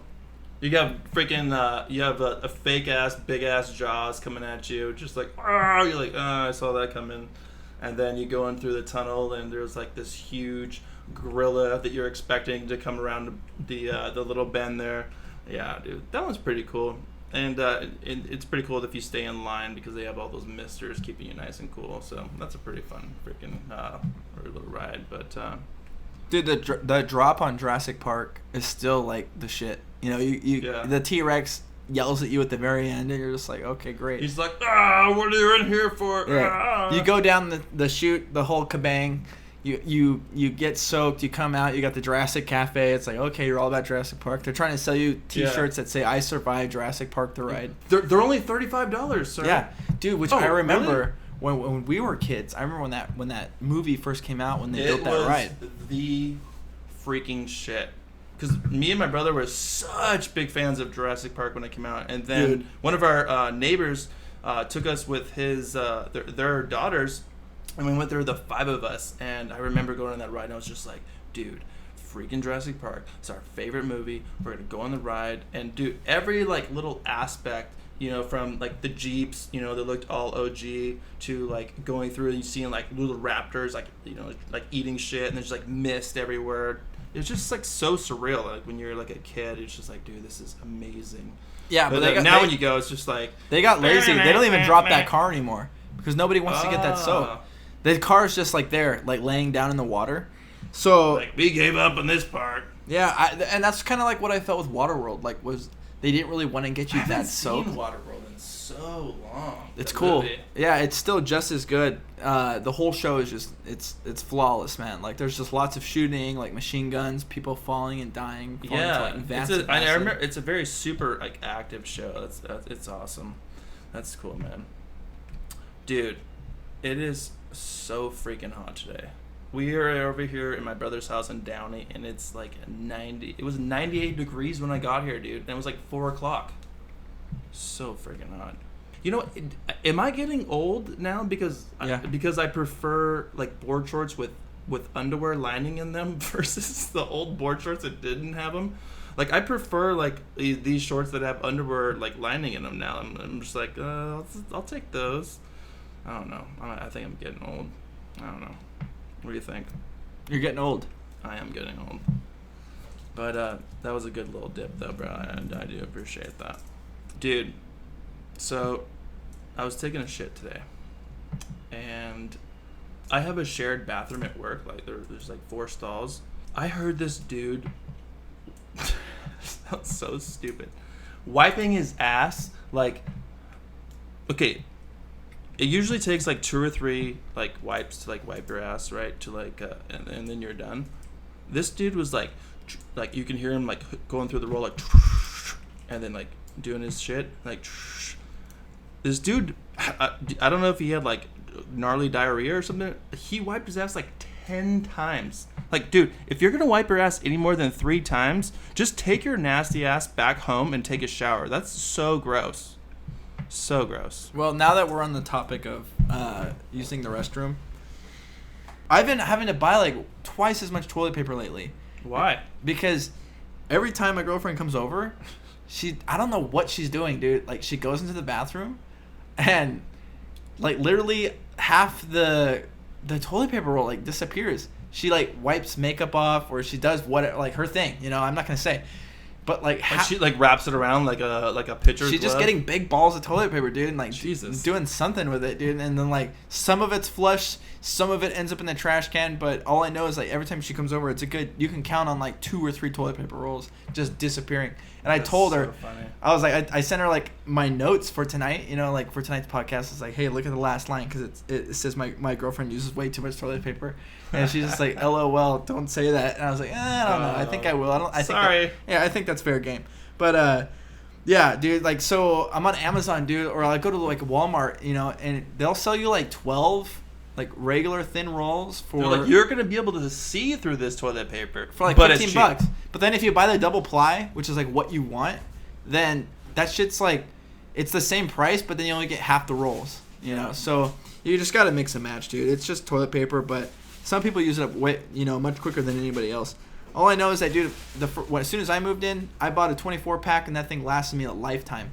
And now, dude, with her here, you know, and she's here like 3 nights a week, 4 nights a week, that shit's just disappearing, dude. Like, there's like a toilet paper monster, dude. Like, I'm like, where is this coming from? Dude, I went to my mother-in-law's house the other day, and she lives in LA, like the hood-ass part of LA, and I had to take a piss so bad, dude. I was like drinking that day. I don't know what I was doing. But I was like, baby, just please pull over. Like, I got to piss so bad. So she pulls over, and then I was like, just any gas station. She's like, I'm not pulling into the gas station. That's disgusting. I was like, I'm not going to fucking sit on the toilet. Like, I just need just somewhere to dump. Right? Yeah. So she pulls into a Burger King, right, of all places. In Burger King, you just usually just cruise in, open the door. So this bathroom is locked, like, tight. And I'm like, all right, maybe I need a token or something. So I go to the cashier, and I was like, hi, I need to use the restroom. And then she's like, it's for customers only. And I was like, please, I just really need to use the restroom. I'm white. She's like, okay. She's like, okay. So she comes out like around the corner, and there's like a freaking pad of like numbers over the restroom thing. She covers it like with her hand, like she's typing in her ATM freaking code number, and then she opens it. I'm like, is this that ghetto? Like, are people like sleeping in this goddamn bathroom? Like, you need to cover the pin. Like, I'm gonna go tell people, like, it's 6439, guys. If you guys want to go take a piss in there, it's 6349. Like, no, like, get out of here with that shit, dude. Like, that was so funny, man. But I feel you, dude. But good times, man. Taking shits. Good. Just sitting here, I'm seeing that I bought the one new thing in my house over like the last couple of weeks, a new printer. And as you know, like, I don't know if you remember, it's like, a nice printer. inkjet printers from like the 90s, like when computers became mainstream, but like that shit would take like 20 minutes to print like one colored page. Dude, you like lived through every line, and like every time like that one page went all the way through, and it's just like a whole different beast now if you want to set it up through Wi-Fi. So I got 2 computers connected to it, you know, one Mac, one Windows. And Mac. Yeah, it was like a whole new beast, dude, to get that thing hooked up wirelessly to a computer, and then to be able to print off of your iPhone. So the one printer that I was going to use before, because it's like, okay, I need a printer. My dad's cleaning out his garage. He's like, hey, Mitchell, I got a printer that you could use. Yeah. And this thing's like, it's huge. You know, it's back when they were trying to combine every machine. Back when Dell was the shit. Dude, it was like the original Transformer. Like, they were trying to push every machine into one. You got the fax. You got like the photo printer. It does it all. Yeah, it accepts everything. It vacuums your house, dude. It'll scan. It'll print. It'll just do anything. And this machine was huge. I hook it up to my Mac, and it says, okay, it's not compatible with Mac. It's only compatible with a Windows. And it's like, okay, well, I can live. You know, if I need to print something off, I can always do it from a Windows. I plug it in now to my PC, not a desktop, but it's a laptop. And it's telling me, okay, it's only good for Windows 7 and before. So basically, it's skipping Windows 8 and Windows 10, which is now like the new recent software. That's what I have. You got to have Windows 10. Yeah. So this thing's so old and out to date. That's how long it's been sitting out in the garage at Dad's house. And I'm thinking, okay, well now That's why he gave it to you. That's probably why. It's not compatible with shit, but here you go. Yeah. So unless I had like the Gateway 95, like just kicking it in the garage, like that thing wasn't gonna print. Do you remember when Dad got all those delivered and they had like a bunch of like cow symbol that like they looked like cows on the outside of them? Like the box looked like a cow. Like you know how cows? Yeah, have, that like, was those the big black Gateway. spots? Yeah. Yeah, that was the Gateway computer. I was like, what is this cow? Are we getting cows? Yeah, Cow I remember he computers? bought that, and back in the day when you bought a computer, they would try to upsell you on all the software. Yeah. And he bought. They got him. He bought every piece of software, antivirus, and video game that you can buy. Yeah. You know, all those educational games. Oh, you know, it's like- Minecraft? Yeah, for an extra 60? Yeah, sure. Yeah. It was like yeah. Arthur's School Bus for an extra $50, and we would all play it. You know, like Oregon Trail? It was so much that fun. Sounds good. But he bought it all. He bought into it, man, and you know, we all loved that computer so much. I remember downloading songs from Napster and having it take like an hour and a half per song. LimeWire, yeah. But everyone was so excited. No, not even LimeWire, Napster. It was Napster, yeah. Yeah, and then it was LimeWire, and then it was like FrostWire. Like one guy got shut off after the other. But yeah, I remember downloading songs on that, and we would download like the dumbest Dumb stuff. as shit, dude. You know, it was like What do you want TV to, themes. How about Happy Birthday? Yeah. We'll probably need that. Yeah, the Flintstones theme. We need that. You know, people for didn't know sure what to need that. download. You didn't know what to download. didn't You're just know. like, we can download. So it was like download everything, every TV theme, novelty, like to have that on a CD. I remember having like the Home Grocer song, having like the Ninja Turtles theme, having We had so The Brady much Bunch stupid theme. shit. yeah, it was stupid. And then but that was like the same first computer that we had, like 3D Space Cadet Pinball. I remember Yeah. Dad playing that. And I was just like walking in the room like, what is this? Just get out of here! I'm playing Yeah, and pinball. he had, like, virtually. He had like Flintstones Pac-Man that he downloaded. It took like 2 days, and we were just so stoked about like that you were like a little Fred Flintstone running. But he didn't have like the hookup for the internet in his room, so he had to run a wire all the way to our kitchen. And you already knew like who was online because there was a wire running from our kitchen, which was in the main part of the house, all the way to my dad's room, which was like, you know, like 40 feet away. So there's this huge freaking wire going in this room. So funny. That was when the internet was like. Yeah, it was. Hold on, dude. dial-up. I'm signing on AOL right now. Basically, Do you remember chat rooms? Oh yeah, I remember chat rooms. Not now, Dad. I'm chatting with big boys with big dreams and hopes.com. What's up, guys? Who are you, random fucks?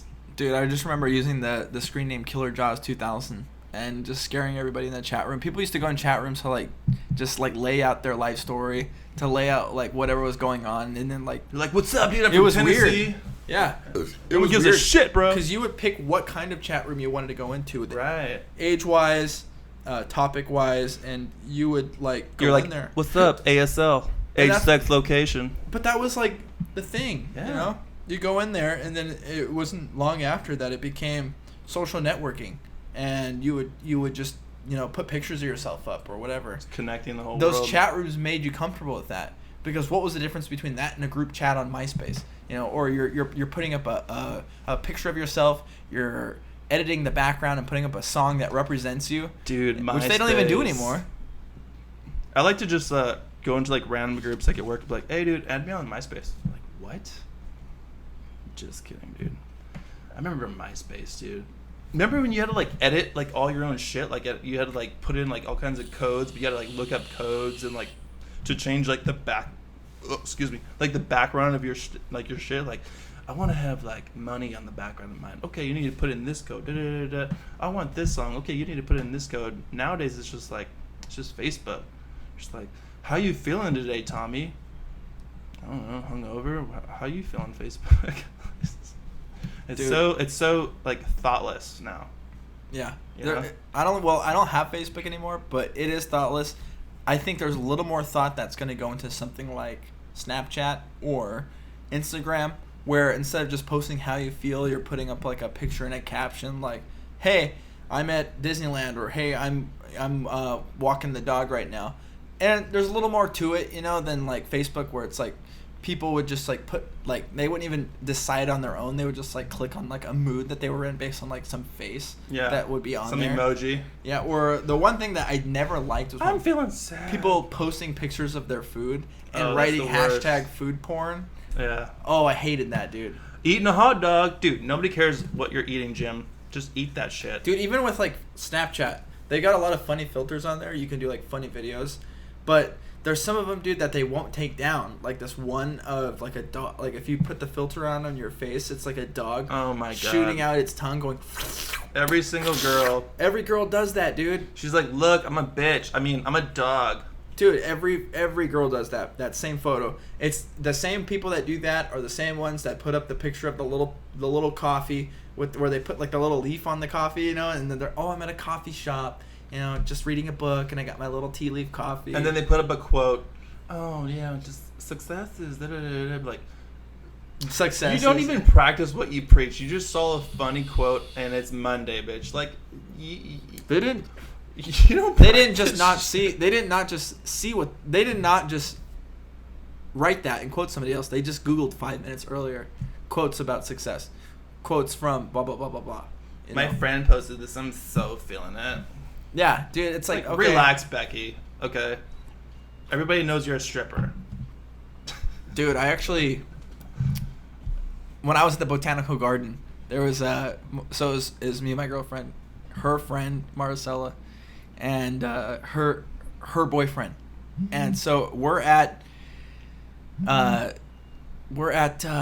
what is it? Chick-fil-A, and there's this poor girl, dude, who is like, she looks like she's 16, and so she's like, she looks so new. Yeah, she looks so new, and I was like, can I get a number 4 combo? She's like, yeah. Do you want a drink? I'm like, yeah. The combo comes with a drink, right? And she's like, yeah. What kind of drink do you want? I was like, just give me a Dr. Pepper. And she's like, okay. And then so she takes her order. Oh yeah. What do you want? And Isabel's like, oh, I want the spicy chicken or regular chicken or whatever. And she's like, oh, do you want a drink with that? She's like, yeah. The combo comes with the drink. Yeah. What kind of drink do you want? And I'm just like, what the hell? And she's like, is there anything else that I can My get you? pleasure, they always Yeah, say. is there My anything? pleasure. My pleasure. And she's like 16 years old. And I was like, she's like, is there anything else I can get you? And so at this point, it's actually taken like a good 10 minutes to get through this order. Jesus. And I was like, yeah, can I get a number 12? And there's no number 12 on the actual menu. So she's like, of course. And so she's looking on like her like little computer screen, and she's like, and I was like, there's not number 12. And so she's just like, oh, my pleasure. Yeah, my pleasure. Well, look, your total is blah blah blah blah. So she rings us up, and she comes and brings out the food like a minute later, and she like forgets like all the vegetables and all the sandwiches, and yeah, and so I asked her when she came to the table, I was like, so is this your first day? Or she's like, no, I've actually been here for 3 weeks. And I was like, okay. And she's like, you know, I just kind of woke up today, and she just started at this point volunteering information. I just kind of woke up today and just didn't really feel like coming to work. It was almost like she just had no brain, you know. And I felt bad for her because she looked like she was trying, but she looked like there was something that was going on in her life outside of this fast food place that she was so desperately trying to hold on to. I'm an Instagram model. Yeah, she thinks she is, but she was trying so hard to hold on to this job, you know, most likely because it was her first job or whatever. And you know, I felt like, you know, even after 3 weeks of not getting it still, you know, like what these 10 numbers are and what they include, how hard is that? Yeah. That for this 16-year-old, it was just such an overload. Like, she really was trying so hard. And at this point, myself and... Can I get a chili dog? Yeah, the guy that was with us. Sure. Yeah, the guy that was with us just tried to, like, at this point, tried to start making her laugh. Like, he told her that his name was Batman. When I took my order, I was like, she's like, what's your name? I said, my name is Mitchell. And she's like, did you say Hector? And I was like, yeah, my name's Hector. And so she brought the food to the table. She's like, here you go. And she didn't even say Hector. She said Victor. She goes, here you go, Victor. Jesus Christ. Yeah. And, dude, and fast food places have What was her name? I can't remember. But, dude, fast food places have gotten stingy because they used to have, like, a bunch of sauces out on display? No, not Chick-fil-A, dude. They're No, like, dude, how they're- many barbecue sauces do you want? Dude, they're behind bars now. Like, you have to Yeah. actually, like, it's like peanuts to them. How many dude. ketchups would you like? I hate that. Like 17. I don't know. I want where to have did that- some like leftover in my fridge. Where did that change, dude? Because back in the day, you grab the sauce you want, and that's it. Now I go to Carl's Jr. I want a buttermilk or what? Not buttermilk. I want a honey mustard. You know? Yeah. I'm at Carl's Jr. I want a honey mustard. How many? I want ketchup. How many? It's like, Yeah. dude, don't worry about Dude, how many. just A fucking handful. stick your Enough handful for the in there. Give me, like- enough for the food. Pretend it's Halloween, Yeah. dude. Just give me a freaking handful of freaking candy. Exactly, dude. And, enough to cover the fries. That's how much. And why are you going to make a hard time out of that? Do you have Indian owners like, oh no, don't make sure you only give them two per sandwich? I think there's still a few fast food places that are actually kind of holding on to their values and leaving their sauce out. It's like, okay, I want to throw away a bunch of sauce at the end. Yeah. I want to throw away 10 hot sauce packets at the end just dude. to know I got my I want money's to throw worth. away a handful of napkins. Like, I'm not gonna use I'm not this gonna shit. use it. That's honestly that's the overhead. I'm American, okay? That's the overhead they're trying to save. Dude, so I'm getting fat. Just How kidding. fat? No, dude, I've been going to the gym like pretty consistently. Like every morning, I get up at 4:50, take my pre-workout, go to the gym, and like because I've had stuff to like look forward to, like vacations. Like we had a pool party that we were going to called Splash House in Palm Springs, like about a month ago. It's like a month before that, I was just like smashing it every morning. And, like I had a goal, like okay, we're gonna splash. I have my shirt off, like I want to look good, and I was just hitting it hard. And then freaking 4th of July came, and it was just like, all right, 4th of July, let's go. And after that, dude, it's just like I just straight up let my shit go. Like, all right, yeah, pizza, hot wings, just eating like shit, bro. And it sucks. So I had to get back in the gym this week, right? So I went to the gym like 2 days ago, just restart my shit. And it feels great, dude. It feels so good. I love going to the gym in the early morning because I have to work really early. So like I go to the gym, I go home, I get dressed, I get ready, and then I go to work. And I love that because I go to work just with so much energy. It's like instead of like, okay, I need to get my coffee, I'll wake up and I'm like, no, dude, I'm already just like full of energy, ready to rock, good to go. So I've just been dragging ass, but it's been good to get back in there like the last a couple days, dude. Every time I go on vacation, it's like I go so hard that I like if I just rage like one night like hard as hell, I need like 3 days to recover, and I just need to eat like just garbage food to like feel better. That just sucks. But I like going to the gym in the morning time because obviously I feel good when I get to work, and just it's good because it burns fat throughout the day.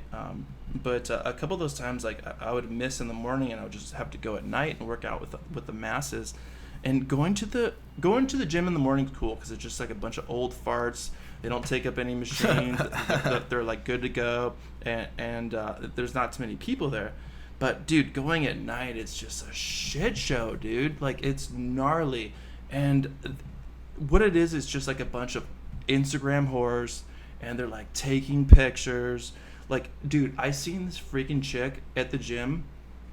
She had a fucking choker necklace on. What? Like, who wears a choker necklace to the gym? That's like a guy wearing a turtleneck to the gym. Like, you don't see it. Like, get out of here. Like, what are you? Like, are you a Navy SEAL and you need like this choker necklace, which is like an actual microphone to like to talk to the rest of your squad? Like, yeah, the treadmill's free. All right, let's go. But it's just like, dude, it's just so ridiculous, bro. It's just so gnarly.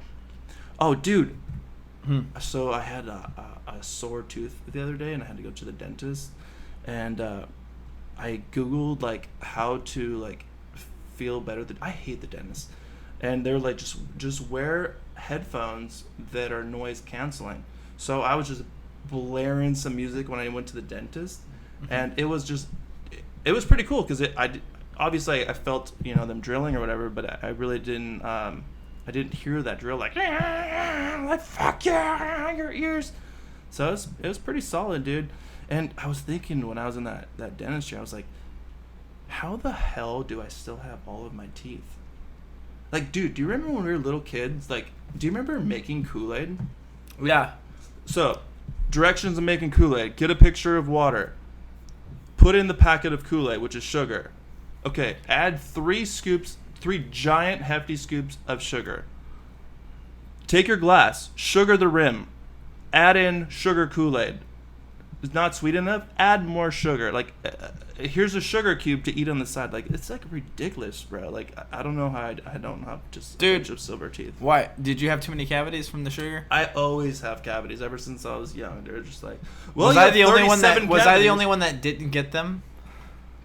Dude, your teeth were hard as hell. I don't know how you. And I actually have pretty straight teeth now, Yeah, and they're white. yeah, Maybe because I don't know why, but I used Crest white strips for my senior pictures, yeah, high school senior year, yeah. and they stayed white. And they're white as hell still. Yeah, they never went back. Yeah. I don't know why, and I drink so much damn coffee now, dude. I don't get it, but yeah, when we were young, you guys would get cavities left and right. Gnarly, bro. Like I don't know. And I brush my teeth just as much as you do. You brush your teeth hard as shit though. You're like like a paintbrush, like hard as hell. You got it, man. You got to get all that plaque off. Yeah, I remember that, dude. But Not only do I brush my teeth like with some force, but like I actually use this toothpaste called Sensodyne, yeah, which was recommended to me by my dentist because I have sensitive gums. yeah, I went in there because at one point when I was living at in Long Beach, I was renting a room from Matt's for $550 a month, yeah, and I would, I was running loose, dude. I wasn't paying attention to my toothbrushing, extravaganzas. I was brushing my teeth probably every day or 2 days, yeah. and my teeth got to a point where like You're like brushing your teeth with the beer. gums were bleeding, and I went to the toothbrush, or I went to the dentist, like, hey, my teeth are bleeding. Do I have gingivitis? And he's like, he checks them out and he goes, it's very early stages, Mitchell. You have nothing to worry about, but you need to start brushing your teeth because you have sensitive gums. Yeah, And I'm thinking, like, dude, I grew up my whole life. Like, I never had, like, a sensitive tooth or anything, yeah. But sure enough, I buy this stuff, and it's like, when I brush my teeth with Sensodyne, I feel like An old I man. went in there with the freaking A-team, and just, they got, like, on their hands and knees with these giant brushes and just scrubbed the crap out of my gums. And every piece of plaque, dude, is just gone. You got all the dwarfs, and they're like, Dude, but you feel it, man, for like the next couple days. You really feel like man, my freaking gums are fresh.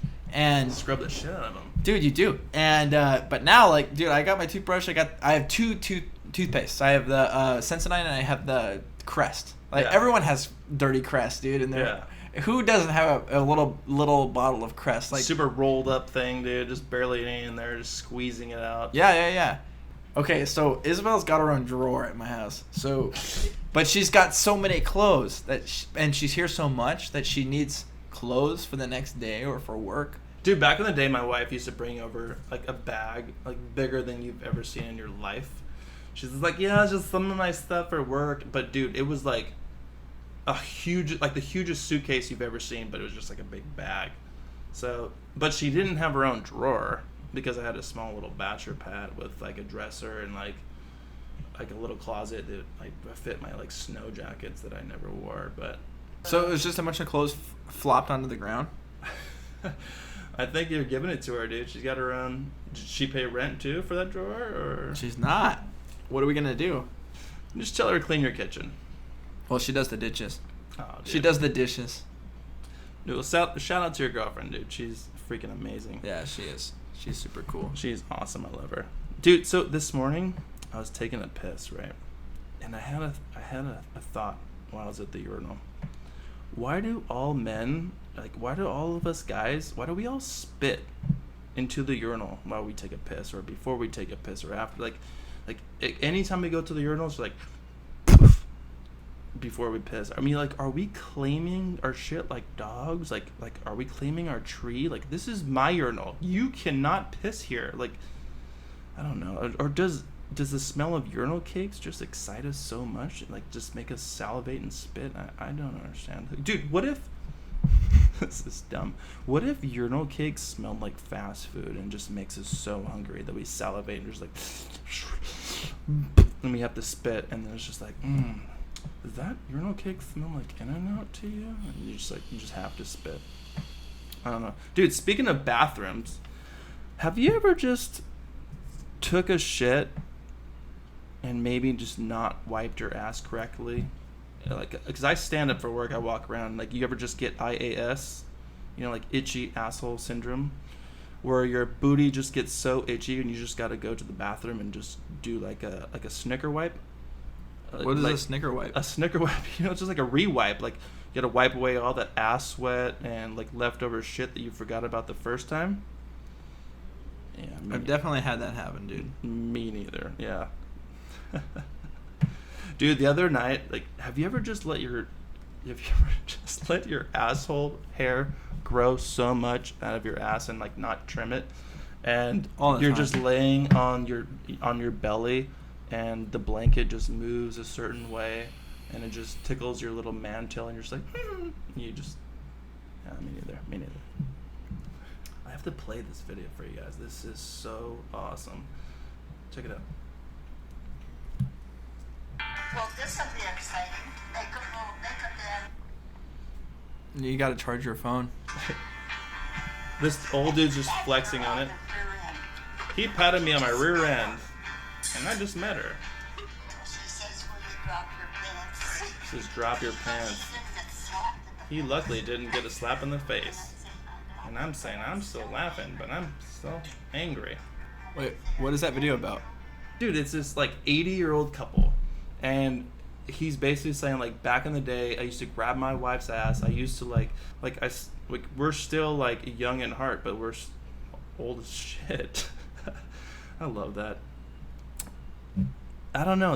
That's one thing that, well, my mom is very like lovey-dovey. My dad's not that much, but I think I kind of got my mom's side where I'm very lovey-dovey. Like, I'm always kissing my wife, I'm always touching her, and just always being inappropriate, like, all the time. It's dude, you only have one life, one wife, like, it's the best, man. Like, you gotta just show her how much you appreciate her, like, how much you love her, and, like, yeah, grab her ass in public, like, make her laugh. Like, you have to laugh always, like, always laugh. Like, laughing's the shit. And never ever go to bed like angry at each other. Like, make up, like, I don't ever go to bed like angry at my wife. Like, we always like, if we're fighting over something, it's always something stupid. Like, do you remember when your first fight was, or how early it was, and how? I could probably count how many times we fought. Does it happen more often the younger you are or the older you are? The younger we were. Really? And it was more like, it was probably like me doing something stupid, like in a nightclub, or just being drunk, being dumb. But honestly, like, dude, we've never fought, and it's never lasted more than a day, because I don't like to go to bed in that like angry mood. Like, I always like to kiss her, love her, hug her, cuddle with her before we go to bed, and go to bed like solid. Like, so you wake up, feeling good. But yeah, there's those times where we got, a fight, and I was just wasted or something, and the next day she's still mad, but I always make it up to her. She comes home, I clean the shit out of the house, and just make her feel special, and take her on a little date or something, and just make up for it. And dude, that's what it's all about, man. Just like, you have a girl, like, just treat her freaking great, Yeah. She'll do so much for you, bro. Like, they'll go out of their way to, show their appreciation. That's just my thoughts on it, Yeah. Also, too, man, like, with our friends, like, a lot of our friends are a little bit younger than us, and obviously my wife is a little bit older than me. Like, it's like, people have this thought in their head, like, once I get married, dude, my life is over, dude. I'm just gonna be sitting in the house, and we're just gonna have kids, and it's just gonna suck. No, dude, like, we got married, and, like, we still go out with our friends. Like, 90% of our friends are single. Like, we still go out. We still go to clubs. We still, like go out to, like, concerts. We still go out to festivals. We still, like, go to parties and shit. It's like, nothing's changed. We're not, like, old people all of a sudden. Like, we still, like, have a great time, and all of our friends love that and respect us. And now some of our friends are starting to get married. Some are starting to have kids. We're not blessed enough to have kids just yet, but that's on the horizon. But dude, we're still humans, man. We still go out and have a great time, and that's what it's all about, man. Just having fun with your friends, and obviously enjoying your spouse. And it's awesome, man. I wouldn't trade it for the world. Good. Yeah. Sorry, I went on that little tangent. I like that though. But you mentioned you felt like there was more conflict, more problems in the beginning of your and excuse us at the Eynon show for that's why we're called the Sorry, Eynon. This is the Eynon show, not the Eynon comedy, because most of the time, yes, we're here to make you laugh, but also we're here to talk about real stuff at the same time. Yeah. Love is a crazy thing. Both you and I have experienced. Yeah. You're married. Yeah. You said, I think that at the beginning of my relationship, there was more conflict, more problems. Obviously, that may or may not exist anymore. But do you still believe that? Do you still think that that's the same? You still think like it's just as often, or no? No, man. Like when we first got, I mean, my background like for sales and everything, but before I used to be a nightclub promoter, so I was always surrounded by hot chicks and nightclubs and just parties and like shit like that. So obviously I was like always around like people and stuff, but it got to a point where we were like together and we'd be around girls would be texting me, but I kind of grandfathered that in, like, hey, this is the job, you kind of have to get it like that. But in the beginning of our marriage, it was a little rocky in the beginning, like as every marriage, where you really get into like know each other, and at that point we knew each other pretty well, but there's little things that come up here and there, but it's like you get through it, man. It's like it's just like little things, just like little things here and there, but obviously, like, she's my best friend, so like I just get to know her more and more in depth every day, and it's like now at this point it's just like little things like that come up. When we were young, we didn't really know how to handle it or how to take it. Now it's just like it's nothing, dude. It's just like that little thing. It's nothing. We'll just handle that. I don't have an exact example to give you, but everything, it's always different in the beginning.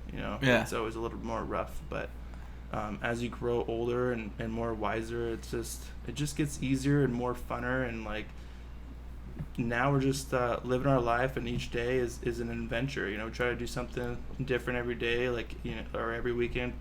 Try to go out and do different stuff, and it's badass, dude. I love it. I wish I didn't have a full-time job so I could just be on vacation full-time and do like fun ass shit with her, but we're like right now we only have really like one day off together where it's like, okay, this is our day, let's go do something exciting and just enjoy each other's company, man. It's the best. Mm-hmm. Well, I totally agree.